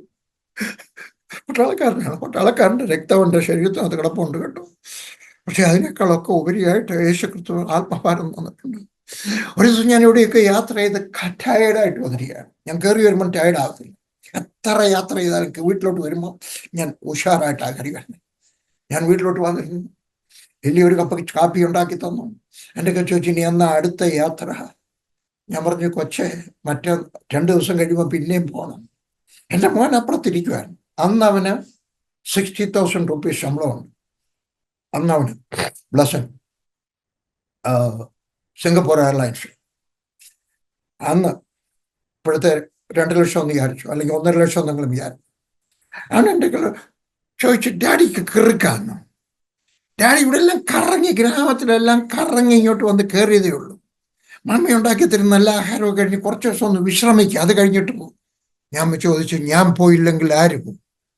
അവനൊരു കടലാസ് വായിച്ചുകൊണ്ടിരിക്കുകയാണ്. ഒരു കടലാസ് വായിച്ചുകൊണ്ടിരിക്കുകയാണ്. അവനടുത്ത് ഡയർ കൊടുത്തു. എന്നിട്ട് പറഞ്ഞു, ഡാഡി ഇവിടെ ഇരിക്കും, ഞാൻ പാ. അവൻ സുവിശേഷ വിലയ്ക്ക് വേണ്ടി ഡെഡിക്കേറ്റ് ചെയ്തു. അവൻ്റെ കയ്യിലിരുന്ന കടലാസ് എന്താണെന്നറിയാം? 6 മാസം കൂടെ കഴിയുമ്പം 15,000 രൂപയുടെ ശമ്പളം കൂടുതൽ തരും, നിന്നെ പെർമനന്റ് സ്റ്റാഫാക്കും. അവനിന്ന് ലണ്ടനിലെ പാസ്റ്ററാണ്. ഞാൻ 52 രാജ്യത്തെ പോയിട്ടുള്ളൂ, അവൻ 60 രാജ്യത്ത് പോയിട്ടുണ്ട്. ഇന്നവൻ ബാറിൽ പ്രസംഗിക്കുകയാണ്. ഭ്രാന്തനെ പോലെ ഓടി നടക്കുന്നു. എന്താ കാര്യം? ആരെനിക്ക് ചോദിക്കും, വർഗീസ് എന്താ ഇങ്ങനെ ഭ്രാന്തനെ പോലെ ഓടി നടക്കുന്നത്? എന്തുകൊണ്ട് വീട്ടിൽ വിശ്രമിക്കുന്നില്ല? പ്രായം ഇത്രയായില്ലയോ? ഞാൻ ടൂർ ഉണ്ടാക്കാനാണോ കാശ്മീർ മുതൽ കന്യാകുമാരി വരെ, കന്യാകുമാരി മുതൽ കാശ്മീർ വരെ യാത്ര ചെയ്യുന്നത്? അല്ല. ദൈവം സാക്ഷി അല്ല. റെക്കോർഡ് വേദിക്കാനാണോ? അല്ല. ഗിന്നസ് ബുക്കിനകത്ത് പേര് വരാനോ? അല്ല. ആഗ്രഹം 1,45,000 പുസ്തകം വിതരണം ചെയ്യണം. എൻ്റെ പ്രസംഗം കേട്ടാൽ രക്ഷിക്കപ്പെടുമെന്ന് വിചാരിക്കുന്നില്ല. എനിക്ക് അതുപോലെ പ്രസംഗിക്കാനൊക്കത്തുള്ളൂ, കാലം അങ്ങനെയാണ്. പക്ഷെ എനിക്കൊരാഗ്രഹം, അതിനൊരു സംഭവമുള്ള ഒന്നിലധികം സംഭവം. ഒരു സംഭവം നിങ്ങൾ കേട്ട് കാണും, ഞാൻ ഒന്നുകൂടെ പറഞ്ഞോട്ടെ, സമയമുണ്ട്. ഗംഗാ നദി എന്നെ ആവേശം കൊള്ളിക്കുന്ന ഒരു നദിയാണ്. ഞാൻ പല പ്രാവശ്യം ഗംഗാ നദി പോയി. എനിക്ക് ആത്മഭാരം കുറയുന്നു എന്ന് തോന്നുമ്പോൾ ഞാൻ വിസിറ്റ് ചെയ്യുന്ന 2 സ്ഥലങ്ങളുണ്ട്. ഒന്ന് ന്യൂഡൽഹി റെയിൽവേ സ്റ്റേഷൻ. എനിക്ക് വണ്ടി ഓടിക്കാൻ അറിയത്തില്ല. എനിക്ക് സ്കൂട്ടർ ഓടിക്കാവുന്ന കാലത്ത് ഞാൻ സ്കൂട്ടറിനകത്ത് അവിടെ ചെന്ന് നിർത്തും. സ്കൂട്ടർ അവിടെ നിർത്തും. 1ാമത്തെ പ്ലാറ്റ്ഫോമിൻ്റെ അവിടെ നിൽക്കും. 1ാമത്തെ പ്ലാറ്റ്ഫോമിൻ്റെ അവിടുന്ന് ഓവർ ബ്രിഡ്ജ് വരുന്നുണ്ട്. ആളുകൾ ഇങ്ങനെ ഇറങ്ങി വരികയാണ്. 2ാമത്തെ പ്ലാറ്റ്ഫോമിൽ, 3ാമത്തെ പ്ലാറ്റ്ഫോമിൽ, 4ാമത്തെ പ്ലാറ്റ്ഫോമിൽ, 5ാമത്തെ പ്ലാറ്റ്ഫോമിൽ, 6ാമത്തെ പ്ലാറ്റ്ഫോമിൽ, 7, 8, 9, 10, 11, 12, 13 പ്ലാറ്റ്ഫോമിൽ നിന്ന് ഇങ്ങനെ ഇറങ്ങി വരികയാണ്. People will be moving inch by inch. ഞാൻ അവരിങ്ങനെ നോക്കരുത്. ഞങ്ങൾക്കറിയാം 1,00,000 പേര് പോകുമ്പോഴും അതിനകത്തൊരു വിശ്വാസി കാണത്തില്ല. അവരെല്ലാവരും നരകത്തിലേക്ക് തെന്നി നീങ്ങുകയാണ്. വർഗീസ് ചിക്കനും ചപ്പാത്തിയും കഴിച്ച് ഞങ്ങൾ വല്ലപ്പോഴും വാങ്ങിക്കത്തുള്ളൂ. ചിക്കൻ കിട്ടും. തെറ്റിദ്ധരിക്കരുത്. ഞാൻ സിമ്പിൾ ലൈഫിൽ വിശ്വസിക്കുന്ന മനുഷ്യനാണ്. വൈകിട്ട് ഒരു ചപ്പാത്തിയാണ് കഴിക്കുന്നത്. ഇന്നലെ കഴിച്ചില്ല, ഒരു പഴമേ കഴിച്ചുള്ളൂ. കഴിയുന്നത്ര സേവ് ചെയ്തിട്ട് പുസ്തകം പഠിച്ച് വിതരണം ചെയ്യണം. പുതിയ നിയമം കൊടുക്കണം. 5 കപ്പ് ചായ കുടിച്ചുകൊണ്ടിരുന്ന ഞാൻ 2 ആക്കി അതുകൂടെ സേവ് ചെയ്തിട്ട് എങ്ങനെയെങ്കിലും കൊടുക്കണം. എൻ്റെ മക്കൾക്ക് വേണ്ടി സംഭവിക്കും. എനിക്ക് ഭൂമിയില്ലാത്ത മനുഷ്യനാണ്, എനിക്ക് വീടില്ലാത്ത മനുഷ്യനാണ്, എനിക്ക് ജീപ്പില്ലാത്ത മനുഷ്യനാണ്, ഒരു മോട്ടോർ സൈക്കിൾ ഇല്ലാത്ത മനുഷ്യനാണ്, ഒരു സൈക്കിൾ പോലും ഇല്ലാത്ത മനുഷ്യനാണ് ഞാൻ. പക്ഷെ എനിക്കൊരു കാര്യം അറിയാം, എങ്ങനെയെങ്കിലും ഒക്കെ സേവ് ചെയ്തിട്ട് ആത്മാക്കളെ നേടിയെടുക്കണം. കാശ്മീർ മുതൽ കന്യാകുമാരി വരെ, രാജസ്ഥാൻ മുതൽ അരുണാചൽ പ്രദേശിലുള്ള ജനങ്ങളോട് സുവിശേഷം എങ്ങനെയെങ്കിലും പറയണം. അതിനുവേണ്ടി ഓടി നടക്കണം. ഓടുന്നോണ്ട് കാണും. വേറൊരു സംഭവം കൂടെ പറഞ്ഞ് അവസാനിപ്പിക്കാം. ആരും വിട്ടുപോകരുത്. എൻ്റെ ഈ കഥയുടെ കേൾക്കണം. നിങ്ങൾ കേട്ടിട്ടുണ്ടെങ്കിൽ ഒന്നുകൂടെ കേട്ടാട്ടെ. ആത്മഭാരം ഇല്ലാത്തപ്പോൾ, കുറവുള്ളപ്പോൾ ഞാൻ പോകുന്ന ഒരു സ്ഥലമാണ് ഗംഗാനദി. ഗംഗാനദി തുടങ്ങുന്നത് എവിടാണെന്ന് അറിയാൻ വയ്യ അധികം പേർക്കും. ഗംഗോത്രി എന്ന് പറഞ്ഞ ഒരു സ്ഥലമാണ്. അവിടെ പോകാനൊക്കത്തില്ല, മുഴുവൻ ഐസാ. പോകാം, പക്ഷെ വലിയ കോട്ട് പോകണം. ഞാൻ ഒരിക്കൽ ഹരിദ്വാറിനപ്പുറത്തൊരു സ്ഥലമുണ്ട്, ഞാൻ അവിടെ പോയി. ആദ്യമായിട്ടാണ് ഗംഗാനദി. നേരത്തെ ഇങ്ങനെ വണ്ടിക്കകത്തിരുന്നൊക്കെ കണ്ടിട്ടുണ്ട്, ബസ്സിനകത്ത് ട്രെയിനിനകത്തിരുന്ന് കണ്ടിട്ടുണ്ട്. എന്നാൽ ഞാൻ ആദ്യമായിട്ടാണ് ഗംഗാനദി കാണാനായിട്ട്. അപ്പൊ അന്ന് ഇപ്പൊ പോയ അവിടെ ഇല്ല കേട്ടോ, ഞാൻ അവിടെ ഇടയ്ക്ക് ഒന്ന് പോയായിരുന്നു. ആ ഗംഗാനദിയുടെ അവിടെ ചെന്ന എന്താണ് ബീച്ച്, അവിടുത്തെ നദീ തീരം, അവിടെ ഏകദേശം ഒരു 100-300 പേരെന്ന് നിങ്ങൾ ഈ വിശ്വസിക്കാൻ പ്രയാസമായ അനുഭവമാണ്. 100-300 പേര് നിൽപ്പുണ്ട്, വൈകുന്നേരം പൂജയൊക്കെ ചെയ്യുകയാണ്. ആളുകൾ വെള്ളം കോരി മേളിലോട്ട് ഒഴിക്കുന്നു, ചിലർ വെള്ളം കുടിക്കുന്നു. തുടരുതെന്ന് ഗവൺമെന്റ് പറഞ്ഞിട്ടുണ്ട്, അത്രയ്ക്ക് ഡേർട്ടിയാണ്. എന്നിട്ടും അതെടുത്തിട്ട് വെള്ളം കുടിക്കുന്നു, ആളുകൾ കുളിക്കുന്നു, ആളുകൾ ഒറ്റക്കാലയിൽ നിൽക്കുന്നു. ഞാൻ കണ്ട ഒരു മനുഷ്യനെ ഒറ്റക്കാലയിൽ നിൽക്കുന്നേ, ഞാൻ കണ്ട ഒരു മനുഷ്യനെ ഒരു കൈ ഉയർത്തി നിൽക്കുന്നത്, 13 വർഷമായിട്ട് കൈ ഉയർത്തിയപ്പോഴുണ്ട്. Doctor K P. യോഹന്നാൻ അദ്ദേഹത്തിന്റെ പുസ്തകത്തിനകത്ത് അതിനെപ്പറ്റി എഴുതിയിട്ടുണ്ട്, ഞാൻ പറഞ്ഞ കഥയാണത്. 13 വർഷം അതായത് കൈ, അടുത്ത കൈ അത് മരവിച്ചു പോയി, ഇനി താഴത്തില്ല. മസാജ് ചെയ്താലും ഫിസിയോതെറാപ്പി ചെയ്താലും താഴത്തില്ല, അതുപോലെ ഉയർന്നു പോയി. ഞാൻ കണ്ട ഒരു മനുഷ്യൻ ഒറ്റക്കാലയിൽ നിൽക്കുന്നത് ഞാൻ കണ്ടു. ആളുകൾ അഗ്നികുണ്ഡം ഉണ്ടാക്കിയിട്ട് വട്ടത്തിൽ റിങ് ആയിട്ട് ഉണ്ടാക്കിയിട്ട് അതിൻ്റെ നടുക്കിരിക്കുന്നവരുടെ ദേഹമെല്ലാം പൊള്ളിയിരിക്കുകയാണ്. ഇതിനാ മോക്ഷം കിട്ടാൻ. കുറച്ച് കഴിഞ്ഞിട്ട് വെളി വരും, പിന്നെയും പോയിരിക്കും. ഞാൻ കണ്ടു ആളുകൾ ആണിയുടെ പുറത്ത്, ആണി അടിച്ച പലകയുടെ പുറത്ത് കിടക്കുന്ന കണ്ടു. അതും കുറച്ച് ജനങ്ങൾ 1 മണിക്കൂർ കിടക്കും, പിന്നെ മാറിയിരിക്കും, പിന്നെ 1 മണിക്കൂർ കിടക്കും. എന്തിനാണ്? മോക്ഷം കിട്ടുവാൻ. ഞാൻ വളരെ വികാരഭരിതനായിരുന്നു. അവരെവിടെയാണ് ചെല്ലുന്നത്? സ്വർഗത്തിൽ ചെല്ലുമോ? ഈ തീക്കകത്തിരുന്ന, അഗ്നികുണ്ഡത്തിനകത്തിരുന്ന മനുഷ്യൻ അനുഭവം. ശരശയ്യയിൽ കിടന്ന മനുഷ്യൻ ആണിയുടെ അനുഭവമോ? ഒറ്റക്കൈ പിടിച്ചിരുന്ന മരവിച്ചു പോയ മനുഷ്യൻ പോകുമോ? ഞാൻ വികാരഭരിതനായിരുന്നു. ഞാൻ നോക്കിയപ്പോഴാണ് ഒരു മനുഷ്യൻ അവിടെ ഒരു സായിപ്പ് ഇരുന്നുണ്ട്, സേർട്ട് പിടിക്കുന്നു. അയാളിങ്ങനെ ഇരുന്നുണ്ട്, ഓം ക്രീം, ഐസ് ക്രീം, ഫേസ് ക്രീം എന്നൊക്കെ പറയുന്നുണ്ട്. ഞാൻ അടുക്ക ചെന്നിട്ട് ചോദിച്ചു, യേശുവിനെ പറ്റി കേട്ടിട്ടുണ്ട്? അയാൾ പറഞ്ഞു, എന്തൊക്കെ പറയായിരുന്നു. ഞാനൊരു കത്തോലിക്കലെ പുരോഹിതനായിരുന്നു, അത് കളഞ്ഞും വെച്ച് ഞാൻ ഈശ്വരനെ അന്വേഷിച്ച് നടക്കുകയാണ്. ക്രിസ്ത്യാനിറ്റി കള്ളത്തരമാണ്, യേശു ഇല്ലായിരുന്നു, ഇവിടെ വന്നിരിക്കുകയാണ്, ഹിന്ദു മതത്തിൽ അന്വേഷിക്കുകയാണ്. ഞാൻ അടുക്കള എൻ്റെ സാക്ഷ്യം പറഞ്ഞു. സിഗരറ്റ് വലിയിൽ നിന്ന് രക്ഷപ്പെടും. എങ്ങനെയാണ് രക്ഷപ്പെട്ടത്? അന്നേരം ഞാൻ യേശുവിനെ പറ്റി ഞാൻ ഇങ്ങനെ പറഞ്ഞുകൊണ്ടിരിക്കുമ്പോൾ ആ നദിയുടെ തീരത്ത് വെള്ളത്തിനോട് ചേർന്ന് ഒരു കുടുംബം നിൽക്കും. വിശ്വസിക്കാൻ പ്രയാസം. 100-300 പേരുള്ളതിനകത്ത് ഒരാളിനെ മാത്രം എങ്ങനെ ശ്രദ്ധിച്ചോ, എന്തോ കാര്യം കൊണ്ട് ഞാൻ ശ്രദ്ധിച്ചു. ആ സ്ത്രീയുടെ തലമുടിയൊക്കെ ഇങ്ങനെ പറക്കുന്നു. ഗ്രാമത്തിൽ നിന്ന് വന്നതാണ്. അവരുടെ വസ്ത്രം കണ്ടപ്പോൾ മനസ്സിലായി. ഭർത്താവ് അടുക്ക നിൽപ്പുണ്ട്. അവരെ അങ്ങോട്ട് തിരിഞ്ഞ് നിൽക്കുകയാണ്. സൂര്യൻ അസ്തമിച്ച് വരികയാണ്. നദിയുടെ തീർത്ത് കരകവിഞ്ഞൊഴുകയാണ്. വെള്ളപ്പൊക്കമായിരുന്നു, മഴക്കാലമായിരുന്നു. അവിടെ നിൽക്കുന്ന സമയത്താണ് ഞാൻ കണ്ടു, അയാൾ നോക്കിയിരിക്കുകയാണ്. ആ സ്ത്രീ അവരുടെ ഉടുപ്പ് പൊക്കിയിട്ട് കൊച്ചിന് പാല് കൊടുക്കുകയാണ്. ആ കൊച്ചിൻ്റെ പൃഷ്ഠത്തിൽ, മലയാളത്തിൽ പറയട്ടെ, എല്ലാവർക്കും മനസ്സിലാകത്തില്ല, പൃഷ്ഠം എന്ന് പറഞ്ഞാൽ ബഡ്സിനകത്ത് ബട്ടക്ഷൻ ഇങ്ങനെ തോട്ടുന്നുണ്ട്. അപ്പൊ എനിക്കറിയാം, ഈ അമ്മ പറയാം, മോനെ ഇച്ചിരൂടെ കുടിക്കാട്ടെ, ഇച്ചിരി കുടിക്കടാ മോനെ, അമ്മയുടെ പാല് കുടിച്ചാണ്. അപ്പൊ എന്തോ സംതിങ് ഡിഫറെന്റ് ഫ്രം അതേഴ്സ്. ഞാൻ അവരെ തന്നെ ശ്രദ്ധിച്ചു നോക്കിയാണ്. ആ ഭർത്താവ് ആ കുഞ്ഞിനെ ഇങ്ങനെ സൂക്ഷിച്ചു നോക്കി നിൽക്കുകയാണ്. പെട്ടെന്ന് ഞാൻ നോക്കിക്കൊണ്ടിരിക്കുന്ന സമയത്ത് ആ ഭർത്താവ് അമ്മയുടെ കയ്യിൽ നിന്ന് ആ കുഞ്ഞിനെ ഇങ്ങോട്ട് വലിച്ചെടുത്തു. 2 കവളിലും മാറി മാറി ഉമ്മ കൊടുത്തു. എന്നിട്ട് കുഞ്ഞിനെ അങ്ങോട്ട് ഒന്നുകൂടെ നീട്ടിക്കൊടുത്തു. ആ അമ്മ നീട്ടിയൊരു ഉമ്മ കൊടുത്തു. എനിക്ക് ഏകദേശം കേൾക്കാമെന്ന് തോന്നിപ്പോയി. കേൾക്കത്തില്ല. ആളുകളുടെ 100-300 പേരുടെ ശബ്ദം, ആറിൻ്റെ ശബ്ദം. അതിനകത്ത് ആ കുഞ്ഞിനെ അങ്ങോട്ട് കൊടുത്തു. അമ്മ നീട്ടി ഒരു ഉമ്മ കൊടുത്തതുപോലെ കണ്ടു. അത് കഴിഞ്ഞിട്ട് ആ കുഞ്ഞിനെ ഇങ്ങോട്ട് പൊക്കിയെടുത്തിട്ട് ഒരൊറ്റ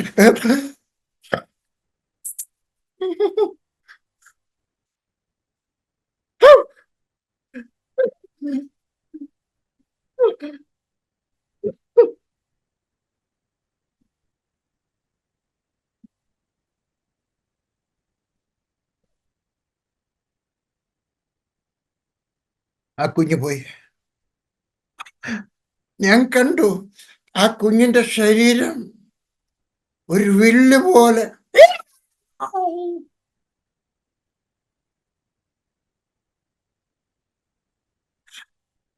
ഞാൻ ഓടി, അവരുടെ അടുക്കലേക്ക് ഓടി. വേറെ കുറെ പേര് ഓടി, പക്ഷെ അവരൊക്കെ ഇന്ന് തിരിച്ചു പോരും. കാരണം ഗവൺമെന്റ് തടഞ്ഞിട്ടുള്ള, അവരല്ല തടഞ്ഞത്, ബ്രിട്ടീഷ് ഗവൺമെന്റാണ് തടഞ്ഞത്. വില്യം കാരി പറഞ്ഞിട്ട് തടഞ്ഞതാ. ശിശുബലി പാടില്ല എന്നുള്ള നിയമം പാസ്സാക്കിച്ചത് വില്യം കാരി ആയിരുന്നു. എൻ്റെ അടുത്ത മാസികക്കകത്ത് ഞാൻ അതിനെപ്പറ്റി ആർട്ടിക്കിൾ എഴുതിയിട്ടുണ്ട്. വില്യം കാരിയുടെ ജീവചരിത്രം ഞാൻ പുസ്തകമായിട്ട് എഴുതിയിട്ടുണ്ട്. 82 പുസ്തകം എഴുതിയതിനകത്ത് ഒന്ന് അതാണ്. അദ്ദേഹം ഇങ്ങനെ പോട്ടെ, ആ കുഞ്ഞിന് ബാക്കിയുള്ളവരൊക്കെ തിരികെ പോയിരുന്നു, കാരണം അത് അത്ര വലിയ കാര്യമുള്ള കാര്യം. ഞാൻ അടുക്ക ചെന്ന് ആ മനുഷ്യനെടുക്കുന്നു. ആ മനുഷ്യൻ വികാരഭരിതനായിട്ട് ഉറഞ്ഞു നിൽക്കുകയാണ്. Was frozen. ആ ഭാര്യ അവിടെ ഇരുന്നുകൊണ്ട് ആ സ്ത്രീ താഴെ ഇരുന്ന് തലമുടി വലിച്ചു പറിച്ച് കരയുകയാണ്. ഞാൻ ആ മനുഷ്യൻ്റെ ഒക്കെ ചോദിച്ചു, സാബ്ജി ആപ്നെ ഐസാ ക്യോं കിയാ? സാറേ, ഇതെന്തിനാ ഇങ്ങനെ ചെയ്ത്? അയാൾ മിണ്ടിയില്ല. ഞാൻ ചോദിച്ചു, അത് അംഗഭംഗമുള്ള ഒരു കുഞ്ഞായിരുന്നു?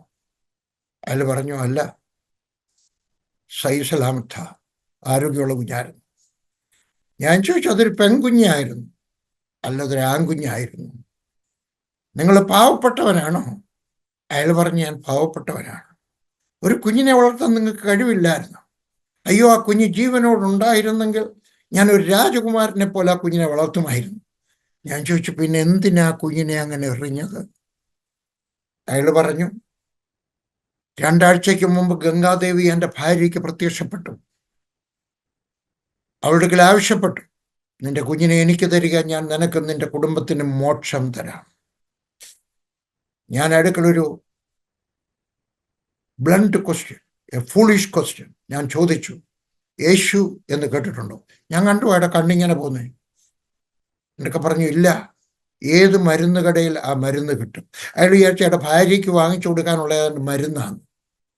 ഞാൻ പറഞ്ഞു, അല്ല, സർവശക്തനായ ദൈവം ഭൂമിയിൽ അവതരിച്ചു, അവൻ്റെ പേരാണ് യേശു.